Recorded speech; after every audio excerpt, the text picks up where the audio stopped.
નમસ્કાર. નવજીવન ટ્રસ્ટ પરિવાર વતી હું રામ મોરી આપ સૌનું હાર્દિક સ્વાગત કરું છું. આપ સૌ નવજીવન ટોક્સમાં પધાર્યા છો. જોતરે જોતામાં દિવસો વિયા ગયા પાનબાઈ, 21,600 ને કાળ ખાય. આ 3.5 વર્ષની આપણી આ નવજીવન ટોક્સની યાત્રા અને હવે લગભગ 150માં કાર્યક્રમ સુધી આપણે પહોંચ્યા છીએ. એટલે સૌથી પહેલાં તમારા બધા માટે તાળીઓ થઈ જાય, કારણ કે દરેક વખતે અમને તો થાય આ પેલું એવું છે કે રાંધનારી તો રાંધે પણ કોઈ જમનારા ન હોય તો તપેલા વાસી થાય. એટલે અમારે તો ઘણું આપવું છે પણ સામે લેવાવાળું કોઈ ન હોય. કુપાત્રની આગળ વસ્તુ ન પીરસીએ પાનબાઈ, તો આપ સર્વે સુપાત્રોનું સ્વાગત છે. આજે બહુ ગૌરવ થાય એવો એક ઉપક્રમ યોજાયો છે. ગુજરાતી નાટ્ય સાહિત્યની જ્યારે વાત કરીએ ત્યારે કેટલાક એવા મોભની વાત કરવી પડે. ગામડા ગામમાં જ્યારે પ્રસંગ હોય ને ત્યારે મંડપ રોપાય અને માણસ પૈસે ટકે કરતાં આબરૂમાં કેટલો મોટો છે એ મંડપના જે થાંભલા હોય એના આધારે નક્કી થાય. અને આ થાંભલા બહુ પ્રતિકાત્મક હોય, કારણ કે ઘણા ઘર નાના હોય પણ એના હોંકારા ગામના એટલા મોટા હોય કે ગામના મોટી મૂછવાળા ભા ત્યાં ખાટલો નાખીને બેઠા હોય. એટલે પ્રસંગોમાં મોટા ઘરના ઘરેણા પહેરી અને પ્રસંગો ઉકેલાઈ ગયા હોય, પાછલા બારણે કોઈને ખબર પણ ન હોય. એટલે આભને એમ તો ટેકા ન હોય, આકાશ તો તોળાતું છે, પણ એવું કહે છે આપણા લોક સાહિત્યમાં કે આભને ટેકા છે. તો ગુજરાતી નાટ્ય સાહિત્યના આભને જેનો બહુ મોટો ટેકો છે એવા જશવંત ઠાકર વિશે આજે આપણે વાત કરવાના છીએ.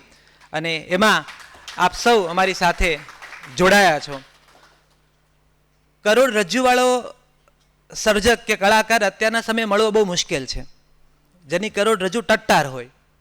અકિંચન આ શબ્દ છે ને માત્ર સુદામા પૂરતો સીમિત નથી, જેને કશું જોતું નથી પણ બધું આપવું છે. મને કાયમ અભ્યાસ કરતાં કરતાં એક વાત ઉડીને આંખે વળગી છે કે પીએચડીના વિદ્યાર્થીઓને રસ પડે ને એક એવો વિષય એવો છે કે જેલ અને ગુજરાતી સાહિત્ય. આ જે સંગમ છે ને બહુ રસપ્રદ છે. જેલમાં બેઠા બેઠા કલાકારોએ જે અભ્યાસ કર્યો છે, આ જેલ ન હોત યરવડાની કદાચ તો જશવંત ઠાકરનું નાટ્ય આપણને ન મળ્યું હોત. એ જેલમાં બેઠા બેઠા નાટકના નને એને બરાબર ઘૂંટ્યો છે. માત્ર નાટક કર્યા નથી, આગળની પેઢી નાટક કરતી રહે એટલા માટે કોડિયામાં એને ઘી પૂર્યું છે. નાટકના મંચ પર પડદો હજી પડ્યો નથી. જ્યારે પણ એકા કોયલ અને મોર અને પોપટ શાંત થઈ જાય તમારા ખિસ્સાના, એવી એક તમને ખાસ નમ્ર નિવેદન કરું છું. જ્યારે હંમેશા અવેતન થિયેટર કે કમર્શિયલ રંગભૂમિ આ બધી ચર્ચાઓ જ્યારે ચાલતી હોય કે ગુજરાતી રંગભૂમિનું ભવિષ્ય શું, ગુજરાતી રંગભૂમિ ક્યાં જઈને ઊભી રહેશે, નાટક લોકો જોશે કે નહીં. હવે તો સિનેમા ઉપર 100, 150 ને 500 કરોડનો બિઝનેસ થઈ રહ્યો છે. હવે ઓટીટી પ્લેટફોર્મ આવી રહ્યા છે. ટિકટોક શાંત નથી થયું, ત્યાં નવું આવ્યું છે. એની વચ્ચે નાટકનું ભવિષ્ય શું, આવો જ્યારે પ્રશ્ન થાય છે ત્યારે મને બહુ ગૌરવથી આમ કહેવાની ઈચ્છા થાય કે અમદાવાદ જેવી એક ભૂમિ છે જ્યાં જશવંત ઠાકર મેમોરિયલ ટ્રસ્ટ પણ છે અને થિયેટર મીડિયા સેન્ટર જેવી સંસ્થાઓ છે જે પેઢી દર પેઢી નાટકના સંસ્કારોને આપણા સુધી પહોંચાડે છે. તો જશવંત ઠાકરનો અવાજ લઈ જે આ બીજી અને ત્રીજી પેઢી આપણી વચ્ચે ઉપસ્થિત છે અને વિનંતી કરું કે આપ મંચ ઉપર પોતાનું સ્થાન ગ્રહણ કરો. જશવંત ઠાકરના દીકરી, જાણીતા નિર્માતા, અભિનેત્રી, દિગ્દર્શિકા અદિતિ દેસાઈ,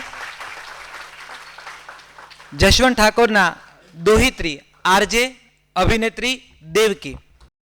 જ્યારે પહેલી વાર હું અકુપાર નાટક મેં પહેલી વાર જોયું અને અહીંયા બહુ બધા વડીલો પણ એ નાટકમાં હાજર હતા અને એમાંથી ઇન્ટરવલ સમયે એક વડીલ એવું બોલેલા અને પછી એ સાહિત્ય પરિષદના એ તો લેખકગણ હતા, એણે કીધું કે આ લોકો બહુ સારું કરે એમાં નવાઈ નહીં, કેમ કે જશવંત ઠાકરનો ભાર છે એની માથે. એટલે તમે નબળું કરો તો વારો પાડી જ દઈએ પણ સારું કરો તો નવાય નહીં, કારણ કે જશવંત ઠાકરનો ભાર છે તમારી માથે. તો એવા ભારને કહીએ કે આપ સાભાર અમને જશવંત ઠાકોરના જીવન અને કવન વિશે વાત કરો. રેડિયોની પરંપરા, આજે ખરલ ઘૂંટતો અવાજ જે વારંવાર ડોક્યુમેન્ટરીમાં કહેવાયો છે, એ અવાજ જે આજની પેઢીને ગમે એવી વાતમાં કહું તો બેન્ડ વગાડે છે એવો પણ એક અવાજ છે. અને એ અવાજને કહીએ કે આપ આજે જૂના સમયના અંધેરા છે એ ઉલેચી અમને અજવાળા બતાવો. અદિતિ દેસાઈ અને દેવકી. વૈનત એક મિનિટ ઊભો રહેજો. સૌમ્યા, હું એકલી થર્ડ જનરેશન નથી. આ મારો ભાઈ વૈનત, એ પોતે એક્ટર છે અને ફિલ્મ મેકર છે. વિસ્લિંગ વુડ્સની અંદર ફિલ્મ ડિરેક્શન ભણ્યો છે, એટલે એ પણ અમારી ત્રીજી પેઢી છે. અને સૌમ્યા મારા મામાની દીકરી છે. નારાયણી મામી અને ભારવી મામા, એટલે મમ્મીથી મોટા ભાઈ. નારાયણી મામી અહીંયા છે. નારાયણી મામી એ વિષ્ણુદેવ પંડિતના દીકરી છે અને એમની દીકરી આ છે. અને અત્યારે શ્રેયસની અંદર અત્યાર સુધી એ માત્ર થિયેટર શીખવતી હતી અને હવે દરેક ઇવેન્ટ્સ જે શ્રેયસમાં થવાની છે એની કોર્ડિનેટર પણ છે. અને છેલ્લા 15 વર્ષથી અમારી સાથેના દરેક નાટકની પાછળ કરોડરજ્જુ તરીકે આ છોકરી ઊભી રહી છે, બિકોઝ એણે દરેક નાટકના પ્રોડક્શનમાં ભાગ ભજવ્યો છે અમારી સાથે. સિલી. હવે આ બંને જણા મંચ ઉપર એટલા માટે નથી કારણ કે આ બંને જણાએ કોઈ દિવસ જશવંતદાદાને જોયા જ નથી. એ લોકોનો જન્મ થયો ત્યારે તો જશવંતદાદા જતા રહેલા. 1915માં જશવંતદાદાનો જન્મ અને 1990માં એમનું મૃત્યુ થયું. એટલે મારી પાસે પણ જે મેમરી એમની છે એ મારા નાના તરીકેની જ મેમરી છે. હા, ઓફકોર્સ. કાર્તિક મામા.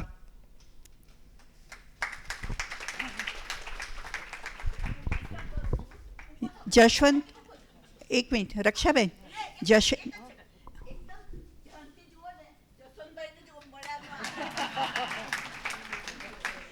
એટલે મારા પપ્પાના નાના ભાઈ મધુભાઈનો દીકરો. હા, અને આ મારી સૌથી નાની ભાભી છે પૂર્ણિમા.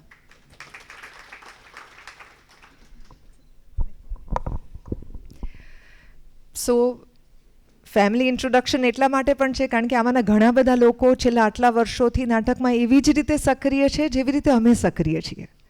અને એ લોકોએ પણ આની અંદર એવું જ કોન્ટ્રીબ્યુશન કર્યું છે. સો આઈ વોઝ સેઇંગ કે હું 8 વર્ષની હતી જ્યારે જશવંતદાદા ગુજરી ગયા. અને મારી લાસ્ટ મેમરી મને એ યાદ છે કારણ કે મારી જિંદગીમાં મેં પહેલું મૃત્યુ કોઈ જોયું હોય તો એ જશવંતદાદાનું હતું. એટલે એમને જ્યારે ઠાઠડીમાં લઈ જતા હતા બહાર, ત્યારે હું એમની પાછળ છે એક દરવાજા સુધી દોડેલી કારણ કે મને સમજાતું નહોતું કે આ ક્યાં લઈ જાય છે. અને અમારું ટાગોર પાર્કનું જે ઘર છે ત્યાં બહાર એક ઓસરી છે જેને ઇવેન્ચ્યુઅલી એમણે પોતાનો બેડરૂમ બનાવેલો, so that every one who comes in એણે છેક ના અંદર આવવું પડે ને એમણે બહાર છેક ના આવવું પડે. તો બહાર એક પલંગ રહેતો અને એની ઉપર જશવંતદાદા હોય અને દરવાજો હંમેશા ખુલ્લો જ હોય. એટલા માટે ખુલ્લો હોય કારણ કે નાટકની સાથે સંલગ્ન કોઈ પણ વ્યક્તિને ક્યારેય પણ ઘરે આવવું હોય તો ઘરના દરવાજા હંમેશા ખુલ્લા હોય. માત્ર ઘરના દરવાજા હંમેશા ખુલ્લા હોય એવું નહીં, ઘરનું રસોડું પણ હંમેશા એને માટે ખુલ્લું હોય. એટલે અમારા ઘરની અંદર હંમેશા એવી રસોઈ બનેલી જ હોય જે ડાઇનિંગ ટેબલ પર પડેલી જ હોય કે જે કોઈ પણ ઘરે આવે તો જમી શકે. એટલે ખાલી લોજમાં મદદ કરે એવું નહીં, ઘરે પણ એવું જ હોવું જોઈએ. અને એટલા માટે ભારતીબા મારી નાની જે છે એનું પણ એટલું જ કોન્ટ્રીબ્યુશન છે. કારણ કે મમ્મી એના વિશે વધુ વાત કરશે કારણ કે મારા નાના તો જે છે એ બધા રેગ્યુલર ફાધર્સની જેમ બ્રીફકેસ લઈને કામે જાય અને મમ્મી ઘરે રહે એવું નહોતું, અમારે ઊંધું હતું. કારણ કે મારા નાની જે છે એ ડૉક્ટર તરીકે બહાર કામ કરવા જતા અને મારા નાના જે છે એ તો રાતે ધોતિયું પહેરીને બહાર જતા.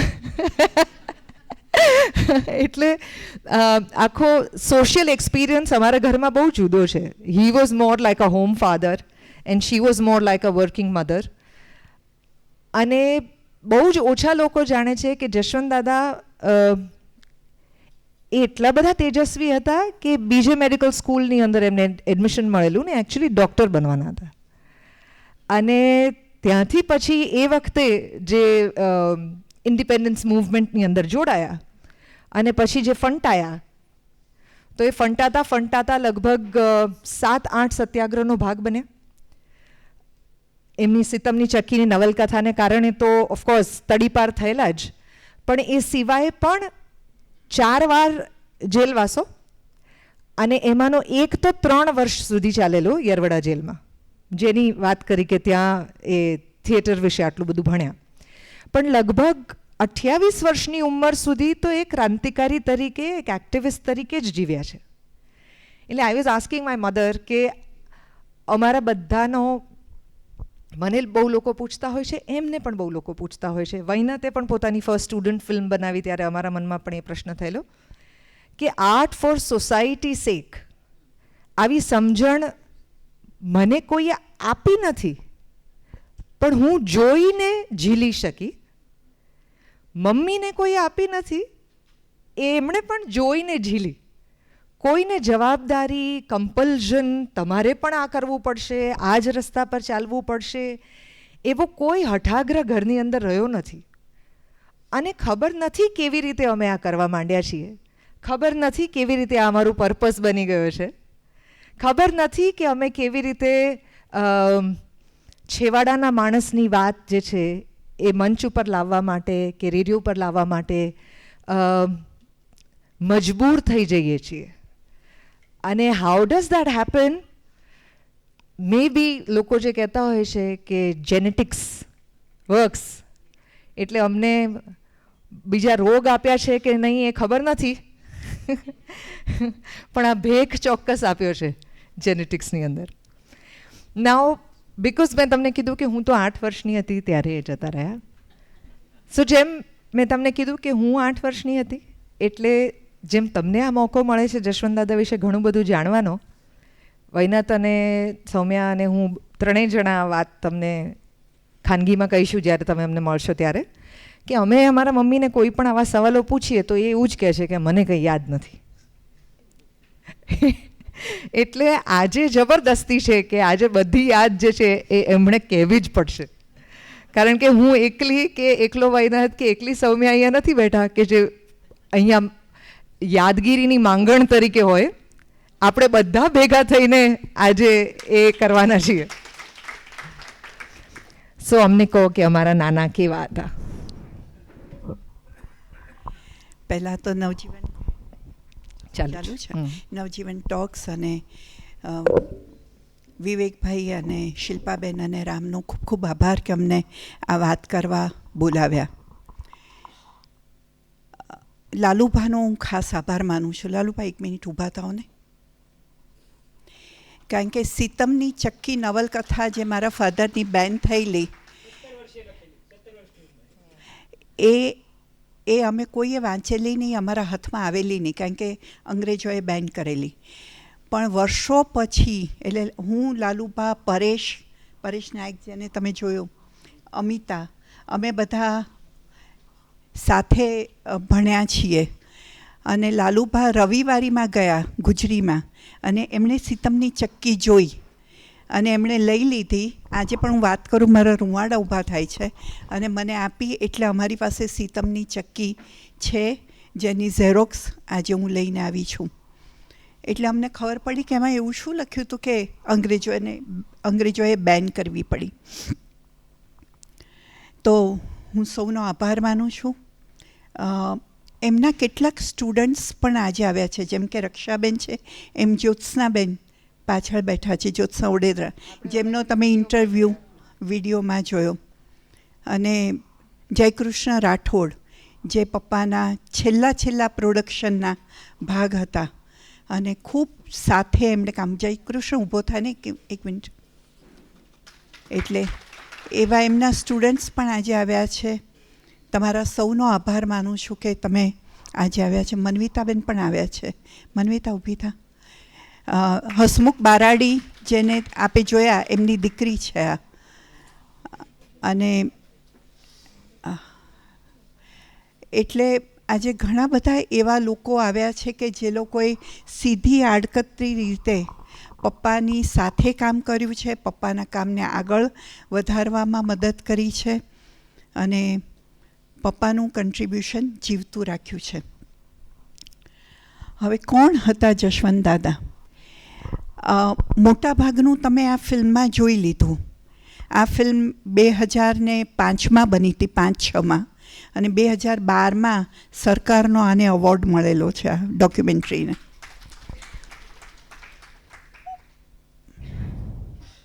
કોણ હતા જશવંત ઠાકર?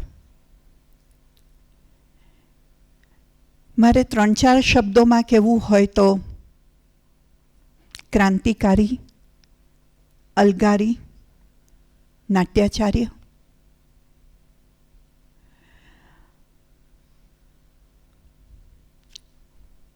ગરીબ બ્રાહ્મણ કુટુંબમાં જન્મેલો એ દીકરો, બીજા નંબરનો, સૌથી મોટા કમલેશ કાકા, પછી મારા પપ્પા અને પછી કાર્તિકભાઈના પપ્પા મધુભાઈ, લલિતાબા એમના મમ્મી. નાનપણથી સૌથી અળવિત્રો અને સૌથી વધારે ટેન્શન જેણે આપ્યા છે એ જશવંત. નાનપણમાં ખાદીની ટોપી પહેરવા માટે એમને 3 કોરડાની સજા થયેલી જામનગરમાં, 7 કોરડાની. પણ એ ગાંધીજીના વિચારમાં એમને સૌથી વધારે આકર્ષી ગયેલી ખાદીની ટોપી, અને ખાદીની ટોપી પહેરવા બદલ એમણે કોરડા ખાધા છે. 15-16 વર્ષની ઉંમરે એમણે સિતમની ચક્કી નામની નવલકથા લખી, બ્રિટિશર્સનો વિરોધ કર્યો, અને ત્યારે અમદાવાદ રહેતા હતા. એમને પકડવાનું વોરંટ નીકળ્યું, જેની ખબર મૃદુલા સારાભાઈને પડી. મૃદુલા સારાભાઈએ મેસેજ મોકલાવ્યો કે તમે અહીંથી જતા રહો. એટલે એ ભૂગર્ભમાં ચાલ્યા ગયા. ત્યાં મૃદુલાબેને એમને શોધી કાઢ્યા અને કહ્યું કે જશનભાઈ તમે મુંબઈ ચાલ્યા જાઓ. તો કે હા મારે જવું જોઈએ, પણ એ ઊભા રહ્યા. એટલે મૃદુલાબેનને ખબર પડી કે કદાચ આની પાસે પૈસા નથી જવાના. ઘરેથી ભાગી ગયેલા, આમ તો સાધુ બનવા, અને આવા અનેક કામો એમણે કરેલા. તો મૃદુલાબેને 30 રૂપિયા આપ્યા અને એમના મિત્ર એમને કહ્યું કે તમે 2 જણા મુંબઈ ભાગી જાઓ. અને રાતની ટ્રેનમાં એ લોકો અંધારામાં મુંબઈ ભાગી ગયા અને બચ્યા. આ વોરંટ વર્ષો સુધી ચાલુ રહ્યું. એ પછીનો આખો એક ઇતિહાસ, એ વચ્ચેનો આખો એક ઇતિહાસ એવો છે કે બ્રિટિશર્સની સામે લોકોને ભેગા કરવાનું કામ એમણે બહુ જ મોટા પાયે કરેલું. એમની સ્ટુડન્ટ્સને ભેગા કરવાનું કામ બહુ જ મોટા પાયે કરેલું. આમ એમને ડૉક્ટર થવું હતું, પણ સ્વાતંત્ર્યની ચળવળમાં એવા જોડાયા કે એમનું ભણવાનું છૂટી ગયું, અને પછી એ મુંબઈથી એમણે પોંડિચેરી ભાગી જવું પડ્યું. કારણ કે પાર્ટી ઓફિસે કહ્યું, એ કમ્યુનિસ્ટ હતા, એટલે પાર્ટી ઓફિસે કહ્યું કે આ એક જ જગ્યા છે કે જો તમે પોંડિચેરી ભાગી જશો તો તમે બચી જશો, કારણ કે ત્યાં ફ્રેન્ચ હકુમત હતી અને બ્રિટિશર્સ પહોંચી શકે એમ નહોતા. એટલે 2 વર્ષ એ શ્રી અરવિંદ અને માતાજી સાથે રહ્યા. 15-16 વર્ષનો છોકરો 2 જોડી કપડાં લઈને ભાગેલો શ્રી અરવિંદના આશ્રમમાં, અને ત્યાં યોગા શીખ્યા, ત્યાં ગુજરાતી સાહિત્ય શીખ્યા અંબુભાઈ પુરાણી પાસે, છંદો શીખ્યા, અને ત્યાં બેસીને 2 વર્ષમાં એમણે 17 પુસ્તકો લખ્યા. એ 17 પુસ્તકો છપાયેલા છે, અને 17 પુસ્તકોમાં કવિતાઓ, વાર્તાઓ, એમની પહેલી નવલકથા વલકલ, ઉપરાંત નિબંધો, આ બધાનું એક કલેક્શન પછી મોડેથી પબ્લિશ થયું. 2 વર્ષ પછી બહુ જ ભારે હૃદયે એમણે પોંડિચેરી છોડ્યું અને કહ્યું માતાજીને કે માં હું જાઉં છું. આખો આશ્રમ એમને સ્ટેશન ઉપર મૂકવા આવેલો, એટલા એ પોપ્યુલર આશ્રમમાં હતા. આશ્રમમાં રહીને પણ ત્યાંની લાઇબ્રેરીમાં એમણે સાહિત્યનો અભ્યાસ કરેલો, અને પછી એ પાછા મુંબઈ આવ્યા.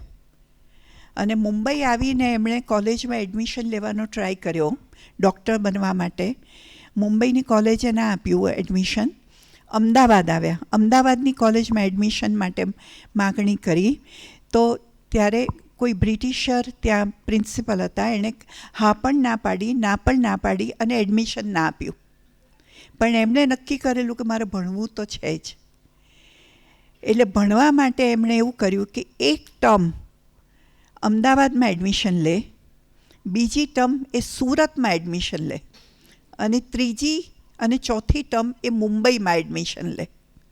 અને આ બધી જગ્યાએ એડમિશન લઈ ભણે તો ખરા, કારણ કે તો બહુ બ્રાઇટ હતા, એટલે ભણે તો ખરા, પણ સાથે સાથે વિદ્યાર્થી ચળવળને એમણે આગોતરી કરી. એટલે કે અમદાવાદના વિદ્યાર્થીઓ, સુરતના વિદ્યાર્થીઓ અને મુંબઈના વિદ્યાર્થીઓને સાંકળ્યા.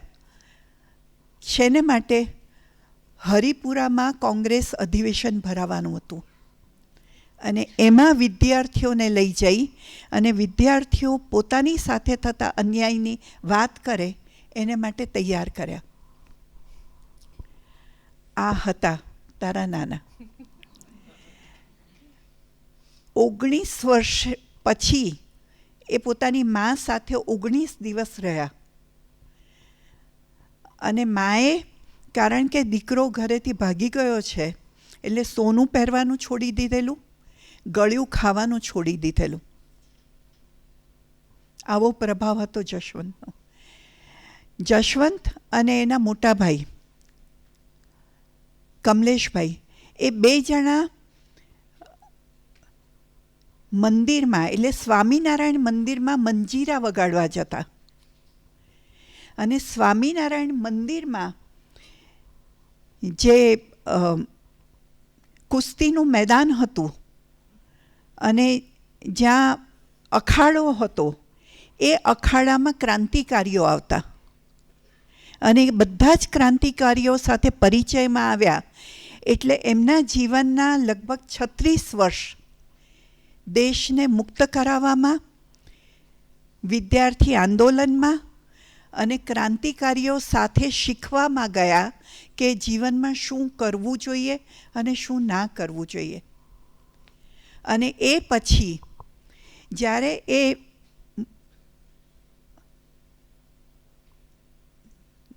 એ પોંડિચેરીથી પાછા આવ્યા ત્યારે અંબુભાઈ પુરાણીએ કમા મુનશી, ત્યારે મુંબઈમાં મિનિસ્ટર હતા, એમને ફોન કરીને એને પત્ર લખીને કહ્યું કે જશવંત ઉપરનું વોરંટ પાછું ખેંચાવી લો. અને કમા મુનશીએ કહ્યું કે જશવંતને કહો કે મને આવીને મળે. અને એ પોંડિચેરીથી પહેલાં મુંબઈ ગયા, કમા મુનશીને મળ્યા, એમણે વોરંટ પાછું ખેંચાવડાવ્યું જે પેલા પુસ્તક ઉપર હતું ને. અને પછી એ શાંતિથી રહી શક્યા. એટલે કમા મુનશીનો એમના જીવનમાં બહુ મોટો ફાળો છે. એવા અનેક ક્રાંતિકારીઓનો ઉલ્લેખ છે. મારે માટે આ સમય સાવ અજાણ્યો છે, કારણ કે ત્યારે મારો જન્મ નહોતો થયો. મારી કોઈ વિઝ્યુઅલ મેમરી નથી. જે આપણી પાસે એકમાત્ર મેમરી છે એ મનુભાઈ પાલખીવાળાએ એમની બાયોગ્રાફી લખી છે. અને એ બાયોગ્રાફીના પહેલા ભાગમાં એમણે બેસાડીને બહુ જ ડિટેલમાં લખાવ્યું છે કે કેવા કેવા અન્યાય થતા અને કેવી રીતે ભૂગર્ભમાં ચાલી જતા. હવે તમે વિચારો કે 15-16 વર્ષનો છોકરો 6 વાર ભૂગર્ભમાં ભાગી ગયો હોય, એના ઝોલામાં એવા પુસ્તકો રહેતા હોય કે બોમ્બ કેવી રીતે બનાવવાનો, જેનું ટાઇટલ હોય કે વનસ્પતિ શાસ્ત્રનું પુસ્તક છે. આટલી હિંમત એનામાં ક્યાંથી આવી? ઘરમાં તો કોઈ એવી વ્યક્તિ હતું જ નહીં. મારા ફાધરના ફાધર એ તો જામનગરમાં સરકારી નોકરી કરતા હતા, જે કાળક્રમે છોડીને એ લોકો નડિયાદ આવીને વસ્યા. અને જામનગરમાંથી પણ એમને કાઢી મૂકવામાં આવેલા. એ ત્યાં સરકારી નોકરી કરતા હતા, પણ એટલો બધો પ્રોટેસ્ટ થયેલો કે જામ સાહેબે કહ્યું કે આ જશવંતને કહો, જશવંતને તમે ક્યાંક બીજે મોકલી દો, એ જામનગરમાં નહીં રહી શકે. કારણ કે જ્યાં પણ અન્યાય થાય ત્યાં જઈને ઊભા રહે અને વિરોધ કરે. જ્યાં પણ અન્યાય થાય, પછી એ સરકાર સામેનો હોય, એ રાજ સામેનો હોય કે બ્રિટિશર્સ સામેનો હોય, નોકરો સામેનો પછી. એ પહેલાં એમણે હળપતિઓને ભેગા કરીને સંમેલન કર્યું હતું સુરતમાં, બહુ જ મોટું, અને એમનું સંગઠન કરેલું. એટલે એમને સ્લોલી આ વિષયમાં બહુ રસ પડેલો કે જ્યાં પણ ખોટું થાય એનો વિરોધ કરો, અને એને એ એનર્જીને એમણે કન્વર્ટ કરી ભવિષ્યમાં નાટકમાં. એટલે એમના તમામ નાટકોમાં તમે જુઓ તો કોઈક ને કોઈક એવો પ્રોટેગોનિસ્ટ હોય કે જે તમને સામાન્ય નાટકોમાં જોવા ના મળે, અને એવા જ નાટકોની પસંદગી કરતા કે જેમાં અન્યાયનો વિરોધ કરવાનો આવે. બહુ ફની ઇન્સિડન્ટ્સ પણ થયા છે. દાખલા તરીકે એ એકવાર નારી પાત્ર ભજવતા હતા. એક નાટકમાં એ ફિમેલ રોલ કરતા હતા, અને સેકન્ડ એક્ટ શરૂ થયો અને એમની માથા ઉપરની વીગ નીકળી ગઈ. પ્રેક્ષકો ખડખડાટ હસવા માંડ્યા. પ્રેક્ષકોની સામે જ ઊભા રહીને એમણે વીગ ગોઠવી અને નાટક પૂરું કર્યું.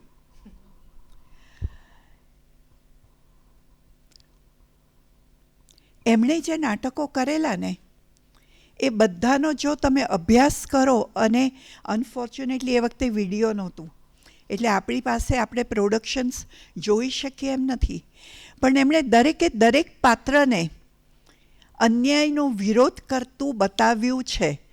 એટલી હદ સુધી કે એક નાટકમાં તો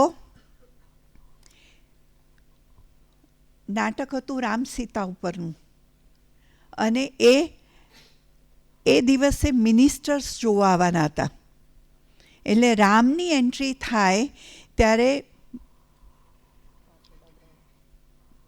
ત્યારે એ નીચેથી ભિખારીઓને ભેગા કરી આવ્યા, અને રામની પાસે જઈને એ ભિખારીઓ માગણી કરે કે અમને ખાવા આપો, ખાવા આપો, ખાવા આપો.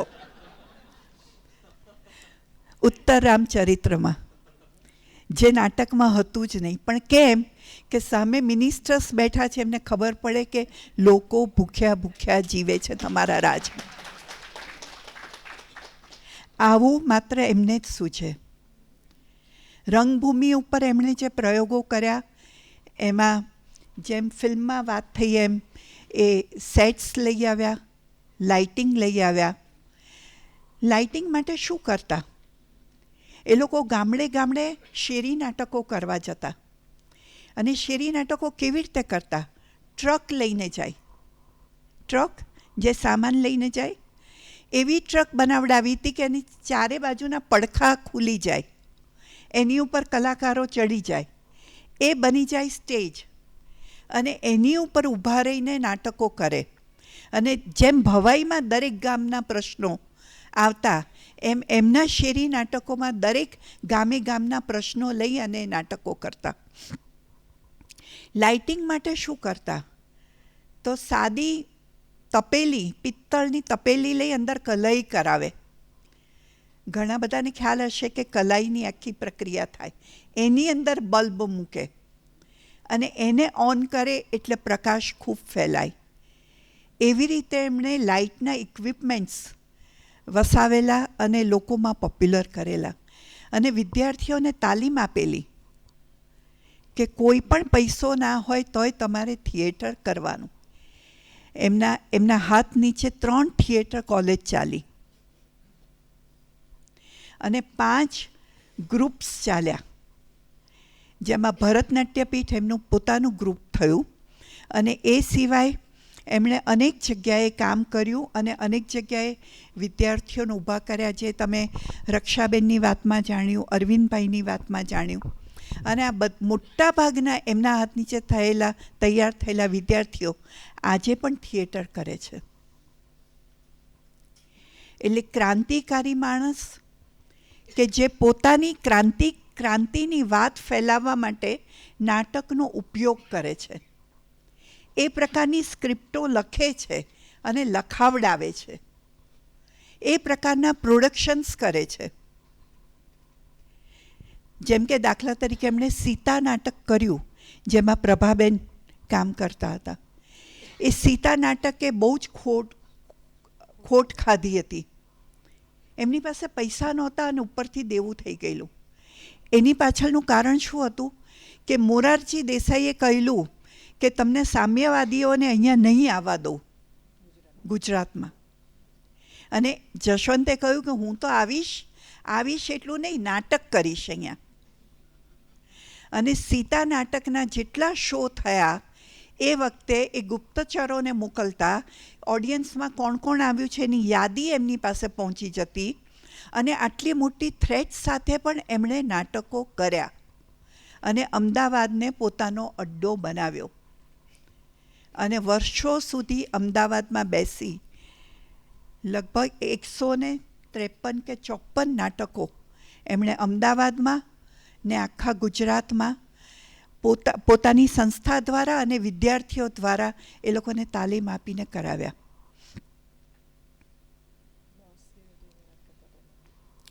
હા, સીતા નાટકમાં જે લોસ ગયેલો એ લોસ ભરવા માટે એમણે નક્કી કરેલું કે એ બધાને પૂછ્યા કરે કે કયો ધંધો કરું તો મારો લોસ જતો રહે. તેમે કટલરીનો ધંધો કરેલો, કટલરીની લારી કરેલી, અને 2 દિવસ સુધી કટલરીની લારી ઉપર ઊભા રહ્યા. અને કોઈક અમદાવાદના ખૂબ જાણીતા શેઠિયાને ખબર પડી. એમણે જઈને કહ્યું કે જશનભાઈ આ શું કરો છો? કટલરીની આખી લારી ખરીદી લીધી, જશનભાઈને પૈસા આપ્યા અને બધી કટલરી ગરીબોમાં વેચી દીધી.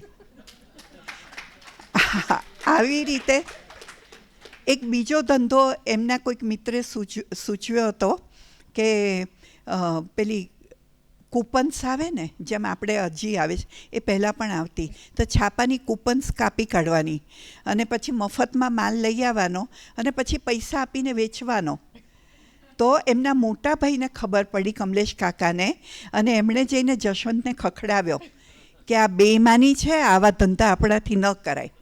એટલે 2 બિઝનેસ કરવા ગયેલા જેમાં ફેલ નીવડ્યા હતા અને ક્યારેય એ બિઝનેસ જિંદગીમાં કરી શકેલા નહીં. પણ પૈસા વગર જ રંગભૂમિ, અથવા બહુ જ ઓછા પૈસાથી એણે રંગભૂમિ કરેલી. જેમ હસમુખભાઈ કહે છે ને કે એમની પાસે પૈસા નહોતા જમવાના, તો એ આર્ટિકલ લખીને કે નાટકો લખીને પૈસા ભેગા કરતા. એવી રીતે ભરતનાટ્ય પીઠ માટે કે નવા નાટક માટે પૈસા ભેગા કરીને નાટકો કરતા. એમને છે ને તે એમના હાથ નીચેના સ્ટુડન્ટ્સ બહુ જબરજસ્ત મળ્યા. એટલું જ નહીં, એમના સહકાર્યકરો બહુ જબરજસ્ત હતા એમની સાથે. એમાં ચીનુભાઈ સોજના કરીને એક ભાઈ હતા, અને બાબુ પટેલ. બાબુ પટેલે રંગનો વેપાર અમદાવાદમાં કરતા. એ ઇનડિરેક્ટલી એમને ખૂબ મદદ કરતા. અને ચીનુભાઈ સોજનાની માસ્ટરી હતી કે 5 સેકન્ડમાં તમારે સ્ટેજ ઉપરથી બધો સામાન કાઢી અને બીજું બધું ગોઠવવું હોય, ફરતો રંગમંચ કેવી રીતે બનાવી શકાય, આ બધું ચીનુભાઈ સોજનાના વિચારથી થયું અને એ આટલા બધા એક્સપેરિમેન્ટ કરી શક્યા. એવી રીતે એમને લાઇટવાળા નગીન કાકા જબરજસ્ત મળેલા, જે HKમાં કામ કરતા હતા, અને એમની સાથે મળીને એમણે લાઇટિંગમાં ઘણા બધા એક્સપેરિમેન્ટ્સ કર્યા. એ ટિકિટ બારી ઉપર વર્ષમાં 1 વખત જતા જ કાંકરિયાના ઓપન એર થિયેટરમાં, મને બરાબર યાદ છે, રક્ષાબેન પણ એની પૂર્તિ કરશે, કે 3 થી 4 દિવસનો ફેસ્ટિવલ થતો. કેમ કાંકરિયાના ઓપન એરમાં કરતા? ત્યારે જયશંકર સુંદરી હોલ નહોતો, પણ પ્રેમાભાઈ હોલ હતો, ટાઉન હોલ હતો. એ બધું મૂકીને કાંકરિયાના ઓપન એરમાં એ નાટકો કરવા જતા, જેથી અમદાવાદના કામદારો, મિલ કામદારો નાટકો જોવા આવી શકે. એમના એરિયામાં જતા અને ટિકિટના ભાવ 1 રૂપિયો, 2 રૂપિયો, 3 રૂપિયા અને 5 રૂપિયા રાખતા. અને એવા 4 દિવસના ફેસ્ટિવલમાં મેં અને રક્ષાબેને, કદાચ જ્યોત્સનાબેને પણ કામ કર્યું છે. એટલે આ પ્રકારની રંગભૂમિ કરવી એ વખતે પણ બહુ જ અઘરી હતી, અને આજે એ બહુ અઘરી છે. અને જે હસમુખભાઈ સવાલ ઉઠાવે છે ને, બહુ જ જરૂરી છે.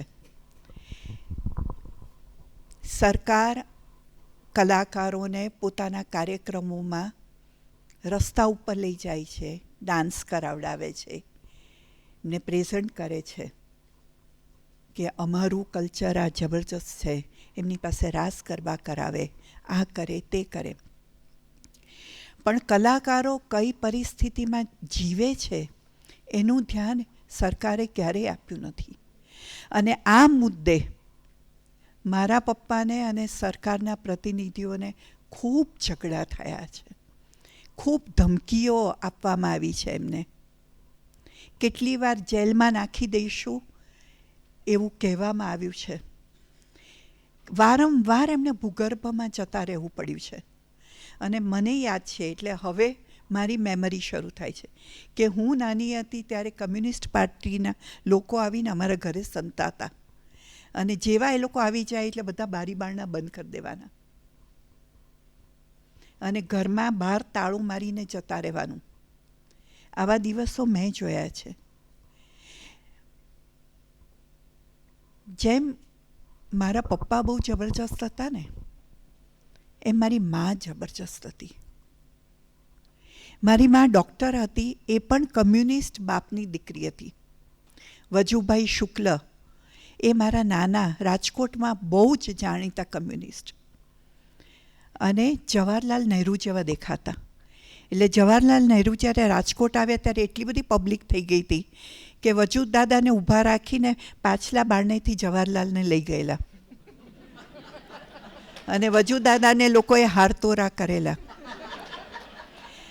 આ વજૂદ દાદાને વારંવાર જેલમાં પૂરવામાં આવતા, ને મારી મા સૌથી મોટું બાળક ભારતી એનું નામ, આમ એનું નામ રમણ ગૌરી પાડેલું, કારણ કે પહેલું બાળક ને એટલે છોકરો હોવો જોઈએ એટલે રમણ, અને પછી આવી દીકરી એટલે ગૌરી, અને પછી એમાંથી એનું નામ ભારતી થયું.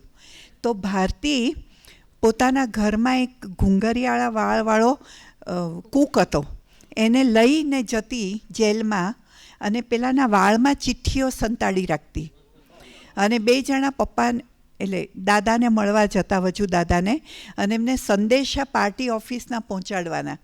તો એ ચિઠ્ઠી ધીરે રહીને સરકાવી દેતા, અને એ ચિઠ્ઠી એવી રીતે લખાયેલી હતી કે જે તમે અરીસામાં જુઓ તો જ તમે વાંચી શકો. એટલે મારી મા પણ કમ્પ્લીટલી ફિયરલેસ હતી. મારા પપ્પાને તો કોઈની પડી જ નહોતી, એમનામાં તો બીકનો છાંટો જ નહોતો. એટલે તમે જુઓ કે હું 14-15 વર્ષની હતી ત્યારે પહેલી વખત એમણે મને થિયેટરમાં નાખી.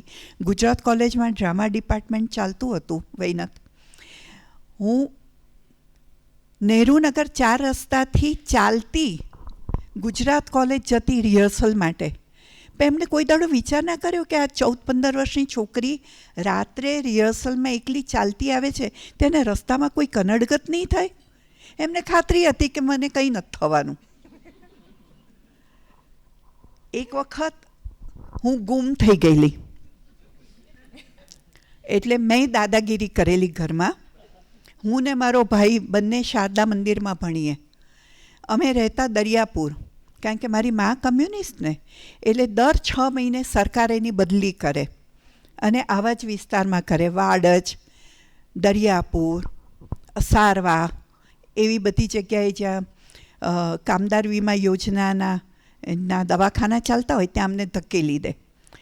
એટલે દરિયાપુરથી અમે લોકો જૂના શારદા મંદિર બસમાં, હું ને મારો મોટો ભાઈ ભારવી, સૌમ્ય, અમે 2 જણા ભણવા જઈએ.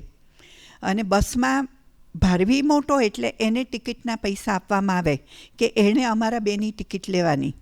એટલે મેં પ્રોટેસ્ટ કર્યો. હું તો ખૂબ નાની, 3 વર્ષ નાની ભારવીથી, કે એને જ કેમ આપો છો, મારી ટિકિટના પૈસા મને આપો, હું લઈશ, મને ખબર છે કેવી રીતે ટિકિટ લેવાય. એટલે એ દિવસે એમણે મને મારા પોતાના પૈસા આપ્યા, અને ભારવીને પોતાના પૈસા આપ્યા. અને પછી જતી વખતે તો કોઈ પ્રોબ્લેમ ના થયો. પાછી આવતી વખતે હું બસમાં ઊંઘી ગઈ, અને ભારવી સાથે તો નહીં જ બેસું એવું કહીને બસમાં છેક પાછળ બેઠી અને ઊંઘી ગઈ. અને જ્યારે મારી આંખ ખુલી ત્યારે પ્રેમ દરવાજા આવી ગયેલું. દરિયાપુર તો જતું રહેલું. એકલી નીચે ઉતરી અને ચાલતી દરિયાપુર શોધવા નીકળી હું. અને મારા ઘરે બધા મને શોધે કે આ ક્યાં ગઈ. પોલીસમાં ફરિયાદ થઈ. હવે ચાલતા દરિયાપુર પાસે આવ્યું તો પેલો પાનવાળો ઓળખતો કારણ કે મારા પપ્પા સિગરેટ પીતા ને, એટલે મને એમની સાથે જોયેલી. એટલે પાનવાળો ઘરે મૂકી ગયેલો. એ દિવસે ધ્રુસકે ને ધ્રુસકે રડેલા. એકવાર એ રડેલા અને એકવાર મને ને ભારવીને ધ્રુસકે ધ્રુસકે એમણે રડાવેલા. કારણ કે મારો નાનો ભાઈ જયદેવ, એને એ પરચુરણ આપીને ગયેલા અને અમને ખબર પડી કે જયદેવ પાસે પરચુરણ છે અને ઉનાળાના દિવસો, ચાલો આ પૈસાના ગોળા ખાઈ લઈએ એમ કરીને અમે બધા પૈસા વાપરી નાખ્યા. રાત્રે આવ્યા અને પૂછ્યું કે પેલા પૈસા ક્યાં છે? તો કીધું કે તો અમને નથી ખબર એમ કરીને અમે જૂઠું બોલ્યા. અડધી રાત સુધી એ પોતે ઊંઘ્યા નહીં ને અમને ઊંઘવા ના દીધા. અને પછી એક સટાક લાફો માર્યો, ખબરદાર કોઈ દિવસ જૂઠું બોલ્યા છો તો. કારણ કે જયદેવે તો કહી દીધું કે પૈસા આ લોકોએ વાપરી કાઢ્યા. એટલે એકવાર જિંદગીમાં એ રડેલા ને એકવાર હું રડેલી.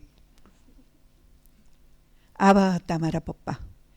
બધા બાળકોના પપ્પા સ્કૂલે લેવા આવે, મૂકવા આવે, પેન્ટ શર્ટ પહેરીને આવે. એમની પાસે સ્કૂટર હોય કે સાયકલ હોય. મારા પપ્પા ક્યારેય સ્કૂલે નહોતા આવતા. એ ધોતિયું ને જબ્બો પહેરતા. મારી માનું કામ પૂરું થાય એટલે પપ્પાનું નાટકનું કામ શરૂ થાય. અને એ કોઈ એવા અનયુઝ્યુઅલ ફાધર કોઈને દેખાતા નહોતા, પણ મને એ મારા સૌથી મોટા હીરો હતા.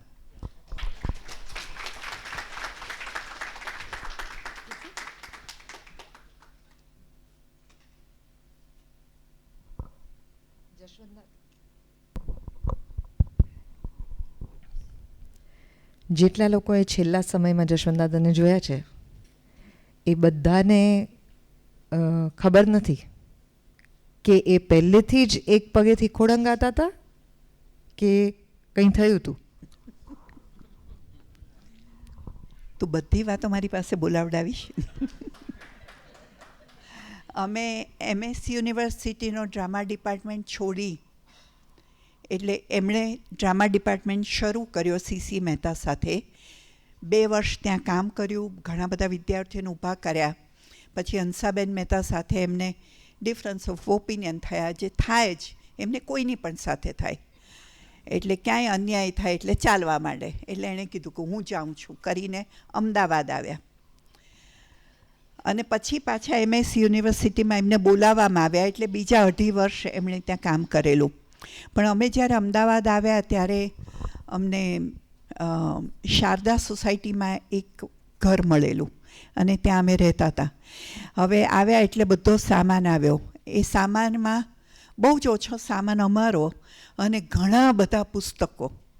એટલે મારી મા જે ડૉક્ટર, એ રવિવારના દિવસે પુસ્તકોનો ઢગલો આમ કરી લૂછીને પુસ્તકો ગોઠવતી હતી.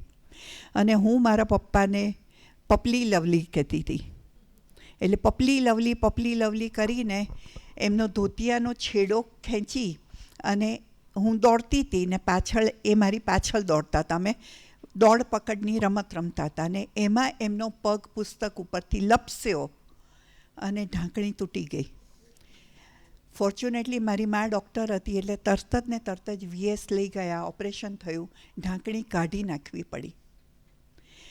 હવે તમે વિચારો કે એ સમય અભિનેતા તરીકે એ ટોપ ઉપર હતા. એટલું મોટું નામ હતું જશવંત ઠાકરનું એક્ટર તરીકે. એ વખતે એમણે ઢાંકણી ગુમાવી. પણ આખી જિંદગીમાં ક્યારેય મને એવું ફીલ નથી થવા દીધું કે મારે કારણે એમની પગની ઢાંકણી ગઈ. અને અભિનેતા તરીકે એમને કેટલું બધું સહન કરવું પડ્યું. કોઈ દિવસ મને કહ્યું નથી કે ઘરમાં પણ કોઈને કહ્યું નથી, પણ ખૂબ એમણે સહન કરેલું. કારણ કે એ લંગડાતા હતા અને એમાંનું ઘણું બધું મારામાં પણ આવ્યું છે. એટલે હું પણ જરાક ડાબા પગે લંગડાવું છું. એટલે મને રામે પકડીને અહીંયા ચડાવવી પડી. સો જ્યારે ભરતનાટ્ય પીઠની ઓફિસ ઉપર હતી ત્યારે એ આવા જ પગે ઉપર ચડતા? હા, એ જે પેલો પાતળો દાદરો ગુજરાતી રંગભૂમિની પરિસ્થિતિ જેવો, અને ક્યારે તૂટી જશે દાદરો એ ખબર ના પડે એની ઉપર. એટલે એ બિચારા એકવાર ચડતા ને એકવાર ઉતરતા. અને બધાને ખબર કે એ દાળવડાના શોખીન હતા. એટલે જે પણ એક્ટર જાય એ બહારથી દાળવડા લઈને જાય, એટલે એ એમનું ડિનર, લંચ, નાસ્તો એ થઈ જતું. એવી રીતે એ સર્વાઈવ કરતા હતા. એમની તાલીમની મારે વાત કરવી છે. કેમ જશવંત ઠાકરે નટવર્ય કહેવાયા, કે સૌથી મોટા ડિરેક્ટર કહેવાયા ગુજરાતી રંગભૂમિ ઉપર? કારણ કે એમણે બહુ સાયન્ટિફિકલી એક્ટર્સને તૈયાર કર્યા છે. જૂની રંગભૂમિની પૂર્ણાહુતિ થઈ અને નવી રંગભૂમિની શરૂઆત થઈ. નવી રંગભૂમિની જ્યારે શરૂઆત થઈ ત્યારે વિષયો પણ બદલાયા અને પદ્ધતિ પણ બદલાઈ. અને એમાં એમનું મોટું કન્ટ્રીબ્યુશન શું હતું? રક્ષાબેન, જ્યોત્સનાબેન અને જયકૃષ્ણ ત્રણેય કહેશે કે કોઈ પણ સ્ક્રિપ્ટ લઈએ ને પહેલાં 6 મહિના માત્ર રીડિંગ કરાવતા. અત્યારે હું ને અભિનય 15 દિવસમાં રીડિંગ પૂરું કરીએ છીએ, કારણ કે હવે લોકોમાં, એક્ટર્સમાં એટલી ધીરજ નથી. પણ 6 મહિના સુધી રોજ વાંચન હોય, રોજ. હવે નવું શું હોય 6 મહિનામાં? પહેલે દાડે હોય એ જ અક્ષર 6ઠ્ઠા મહિને હોય ના. શબ્દો વચ્ચેની સમજ, વાક્ય, બિટવીન ધ લાઇન્સ, શું રાઇટર કહેવા માગે છે, આ બધી સમજ. અને જેમ કમલીની બેને કહ્યું એમ, ક્યાં ભાર આપવો જેથી વાક્ય લોકો સુધી પહોંચે, આવી શિસ્તબદ્ધ તાલીમ એમણે અમને વાચિકમની આપી. એટલે આજે અમે લોકો વાચિકમ પણ કરીએ છીએ ને તો બધા કરતાં અગ્રેસર છીએ. એનો ખાસ શ્રેય મારા પપ્પાને જાય છે. આટલું ક્લીન અને સખત કામ એ અમારી પાસે કરાવતા, અને એવું કરાવતા કે જ્યારે ઊભા થઈને કોમ્પોઝિશન કરે ને ત્યારે બધાને આખી સ્ક્રિપ્ટ યાદ હોય, ખાલી પોતાનો રોલ નહીં, આખી સ્ક્રિપ્ટ યાદ હોય. અને આખી સ્ક્રિપ્ટ કોઈ પણ એક્ટર ક્યારે પણ ભજવી શકે, કોઈ પણ રોલ. એટલે રિપ્લેસમેન્ટ એને કારણે બહુ જ સહેલા પડતા હતા અભિનય, જે અત્યારે આપણને આટલું અઘરું પડે છે. હમણાં સમુદ્ર મંથનમાં મારી પીદોડી નીકળી ગઈ, 4 રિપ્લેસમેન્ટ આવ્યા તો. કારણ કે 4 એક્ટર્સ નોન એક્ટર્સ, એક્ટર્સ બહુ સારા પણ નોન ડાન્સર્સ. બધી જ તાલીમ અપાતી, સંગીતની તાલીમ, નૃત્યની તાલીમ. 6 મહિના સુધી રોજ જવાનું. અને એકનું એક કર્યા કરવાનું, કંટાળો તોય કર્યા કરવાનું. અને એમાં મારા માટે મુશ્કેલી વધારે એ હતી કે એક્ટર્સ બીજા બધા મોડા આવે અને સૌથી વધારે વઢ મને પડે. અને હું રડું કે મને કેમ કહો છો, હું તો સમયસર આવી ગયેલી. એટલે ઘરે આવીને મને સમજાવે કે બીજા બધા સમજી જાય ને કે કાલથી ટાઈમસર આવે, એટલા માટે હું તને વઢું. એવી રીતે મને ને કાર્તિકને બહુ વઢ પડી છે. કેમ કાર્તિક?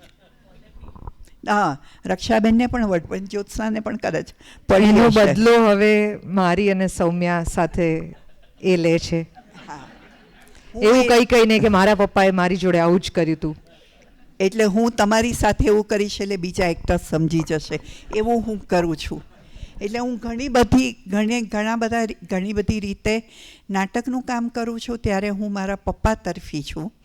બાકીનું જીવન જીવું છું ત્યારે હું મારા મમ્મી તરફી જીવું છું. પણ મારા મમ્મીએ મારા પપ્પાને બહુ સપોર્ટ કર્યો, એટલે અમે ભણ્યા, ગણ્યા, આગળ વધ્યા. નહીં તો મારા પપ્પાની તો આવક જ ક્યાં હતી. એકચ્યુઅલી એમની આવક નહોતી, એની પાછળ એ કમાતા નહોતા એવું નહોતું.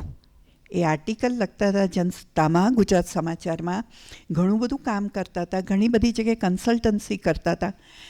એમણે 3 ડ્રામા કોલેજ શરૂ કરી, એના ડિરેક્ટર થયા. તો આ બધા પૈસા ગયા ક્યાં? તે ગયા વિદ્યાર્થીઓમાં. કારણ કે એમણે ગાંધીજી પાસે વ્રત લીધું હતું, અપરિગ્રહનું, કે હું કશું જ ભેગું નહીં કરું. હવે વ્રત લેતી વખતે એમને ખબર નહોતી કે શેનું વ્રત લઈ રહ્યા છે. અને પછી ખબર પડી કે ધનનો કે કોઈ વસ્તુનો સંચય કરવાનો નહીં. એટલે એમની પાસે 2 ધોતી ને 2 કુર્તા અને 2 બંડી રહેતી વર્ષો સુધી. અને એ જે કાળો એક કુર્તો પહેરતા જે સેમી સિલ્ક જેવો હતો, કાળો ગ્રે કલરનો, કેમ કાર્તિક, એ કલકત્તાથી કપડું આવતું. પેલો માણસ આખો તાકો લઈને આવીને આપીને જતો રહે અને એને મારી મમ્મી પૈસા આપી દે ને 2 ધોતી વર્ષમાં લે. વર્ષમાં એક વખત મારા મમ્મી પપ્પાની એનિવર્સરી આવે ત્યારે મમ્મીને ખાદીની સાડી, ખાદી સિલ્કની, પાછળથી ખાદી સિલ્કની, પહેલાં ખાદીની સાડી ભેટ આપે અને નેક્સ્ટ પ્રોડક્શનમાં એ સાડી હિરોઈને પહેરી હોય. એટલે ઘરમાં જે પણ કંઈ હોય એ બધાનો ઉપયોગ નાટકમાં થતો. અરે એક વાર તો અમારે પણ અમારા મમ્મી કરે છે. અમારા કબાટ બિલકુલ સેફ નથી. હા, હમણાં જ અભિનયને 4 સાડીઓ આપેલી એના શૂટ માટે. એક વખત અમારે શર્વિલક કરવા, શર્વિલક અમારું બહુ જ જાણીતું નાટક રછો પરીખનું, અને 70 કલાકારો, એટલે મારા પપ્પા 70, 50, 30થી નીચે. એ પણ મારા મમ્મી કરે છે. નાના નાટકો અમને નથી ફાવતા. એટલે મેં 2 કલાકારોવાળા નાટક કર્યા છે, પણ એમાં મને મજા નથી પડતી. આ પણ મારા પપ્પાની ફોર્ચ્યુનેટ કે અનફોર્ચ્યુનેટ તાલીમનો ભાગ છે કે કોમ્પોઝિશન્સ અને વધુ કલાકારો અને વધુ પ્રોટેસ્ટ એ નાટકમાં ન હોય, અને બધી જનરેશન જો નાટકમાં ન હોય તો નાટકો નહીં કરવાના. અમારા નાટકોમાં બાળકો પણ હોય અને વડીલો હોય જ, અને વડીલોને લઈ જવાના અઘરા પડે, બાળકોને લઈ જવાના અઘરા પડે, પણ અમે રસ્તા કાઢીએ, નાટકમાંથી કાઢી ના મૂકીએ પાત્રોને. તો શર્વિલકનો શો કરવા માટે અમને સુરત બોલાવેલા, અને અમે બહુ હેપી હતા કે 70 જણાને સુરત બોલાવ્યા છે. અને MTB કોલેજ, અને MTB કોલેજમાં તે ભણેલા. મેં કહ્યું હતું ને તમને કે એક ટર્મ એડમિશન અમદાવાદ લે, એક ટર્મ MTBમાં લે, અને પછીની 2 ટર્મ એ મુંબઈમાં એડમિશન લે, એવી રીતે ભણ્યા હતા. એટલે MTBમાં બધા ઓળખે. એટલે MTBવાળાએ કહ્યું કે તમે શર્વિલક લઈને આવો, અને બહુ જ ત્યારે ચર્ચામાં પણ હતું એ નાટક. અને શર્વિલક એમણે કેમ કર્યું, કારણ કે શર્વિલક તો નાનું પાત્ર છે, વસંત સેના અને ચારુદત્ત મુખ્ય છે, પણ શર્વિલકને હીરો બનાવીને જ્યારે પરીખ સાહેબે નાટક લખ્યું ત્યારે એને ક્રાંતિકારી બતાવ્યો. માટે મારા પપ્પાને રસ પડ્યો, અને માટે ચારુદત્ત અને વસંત સેનાનું નાટક કરવાની જગ્યાએ એમણે શર્વિલક નાટક કર્યું. હા, પણ કાર્તિક હતો ને એમાં, શર્વિલકનો રોલ કાર્તિક કરતો હતો. હા, હું વસંત સેના કરતી હતી. પણ એ સુરતમાં જ્યારે નાટક ભજવાયું ત્યારે અમારી પાસે બસમાં ST બસ બુક કરવાના જ પૈસા હતા ભરતનાટ્ય પીઠ પાસે. એટલે રાત્રે 2:30 વાગ્યા સુધી બેસીને મેં મારા મમ્મીએ પૂરીઓ બનાવી અને રસ્તામાંથી માત્ર ચા લીધી, અને અમે સુરત પહોંચેલા ચા અને પૂરીઓ લઈને.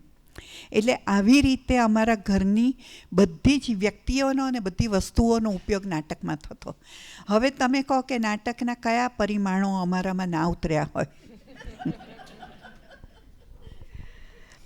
ભારતીબા વિશે જ્યારે મમ્મી વાત કરતા હતા ત્યારે કીધું કે પહેલું બાળક તો દીકરો હોવો જોઈએ એવું માનીને રમણ નામ રાખવાના હતા, અને પછી દીકરી થઈ એટલે રમણ ગૌરી.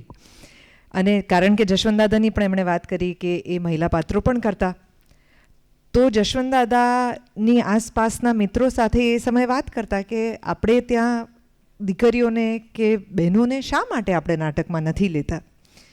અને ત્યારે બહુ બધા લોકો જે હજી પણ unfortunately 100 years down the line હજી પણ લોકો એવું માને છે કે આ તો એવું ફિલ્ડ છે કે જેમાં છોકરીઓને ન મોકલાય. એટલે જશવંતદાદાએ નક્કી કરેલું કે જો ઈશ્વર મને દીકરી આપશે ને તો હું એને રંગભૂમિને આપીશ. તો એ આ દીકરી છે. એટલે દેવકીની વાત સાચી છે. મારા જન્મ સાથે નક્કી હતું કે મારે ભવિષ્યમાં શું કરવાનું છે. એ ચોઈસ મને આપવામાં નહોતી આવી, અને 15 વર્ષની ઉંમરે મને ટ્રેન કરવામાં આવી, અને ધીરે ધીરે સૌથી પહેલાં નાટકમાં તો દાસીનો રોલ આપ્યો, અને પછી ધીરે ધીરે 3-4 વર્ષે મેઇન રોલ આપ્યો, અને એવી રીતે હું નાટકો કરતી થઈ. પણ મારામાં ઘણા બધા એમના લક્ષણ છે, જેમ કે એમણે સરકારની સામે કે પ્રોટેસ્ટ કરવા માટે ઘણા નાટકો કર્યા. એમ મેં 10 વર્ષ શેરી નાટકો કર્યા અને NGO સેક્ટરમાં કામ કર્યું અને એ લોકોને જાગૃત કર્યા. ગામડે ગામડે જે લોકો નાટક જોયા પણ ન હોય એ લોકોને તાલીમો આપી 5-5 દિવસની હું શિબિરો કરતી અને એ લોકો નાટકો કરતા અને 100 નાટકોના પ્રયોગો આદિવાસી એરિયામાં એ લોકોએ કર્યા છે. જશવંતદાદાનું એક પુસ્તક છે નાટક મંડળ જેની આઈ એમ ફોરગેટિંગ ધ નેમ, જેની અંદર એમણે ભવાઈ કેવી રીતે ડેવલપ થવી જોઈએ ગુજરાતની અંદર એની વાત કરી છે. આમ આપણે સૌ જાણીએ છીએ કે એક્ટિંગનો ઇતિહાસ જે છે એ લગભગ 2000 વર્ષ જૂનો છે અને ગ્રીક હિસ્ટ્રીથી આવે છે. તો ગ્રીસમાં એ સમયે 2000 વર્ષ પહેલાં પણ એવી પરિસ્થિતિ હતી કે જ્યાં તમે નાટક as a message of protest, as a comment on society or on government, એ તમે નાટક એ રીતે કરી શકો 2000 વર્ષ પહેલાં. અને એ વખતે માત્ર નટ સેન્ટરની અંદર હતો. પછી રંગભૂમિની અંદર લેખકની એન્ટ્રી થઈ, જેની સાથે વિચાર આવ્યો. એટલે નટ પહેલાં જે કરતો હતો એ માત્ર શારીરિક આંગિક ચેનચાળા હતા, જેની ઉપર લોકો હસે, રડે, વોટેવર. અને જેના માટે પથ્થર કોતરીને એ લોકોએ મોટા જે એમ્ફીઝ બનાવ્યા છે, જે આજે પણ આપણે જોઈએ છીએ ગ્રીસના.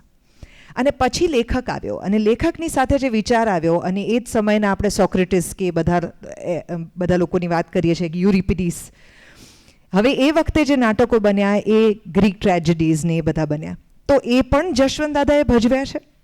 And at the same time એ વખતે નાટકમાંથી એ ટ્રેનિંગને આગળ જતાં જ્યારે સ્ટેનિસ્લાવસ્કીનું વર્ઝન આવ્યું ત્યારે જૂની રંગભૂમિમાંથી નવી રંગભૂમિના ટ્રાન્સફોર્મેશનમાં એક એક્ટર માટે શું શું અગત્યનું હોઈ શકે, એક નાટકના બંધનમાં શું શું અગત્યનું હોઈ શકે, એના વિશેનો પણ આખો કોર્સ જે છે એમના મનમાં એટલા માટે આવ્યો કારણ કે નહીં તો એ ગુજરાત સુધી ગુજરાતી ભાષામાં કેવી રીતે પહોંચત.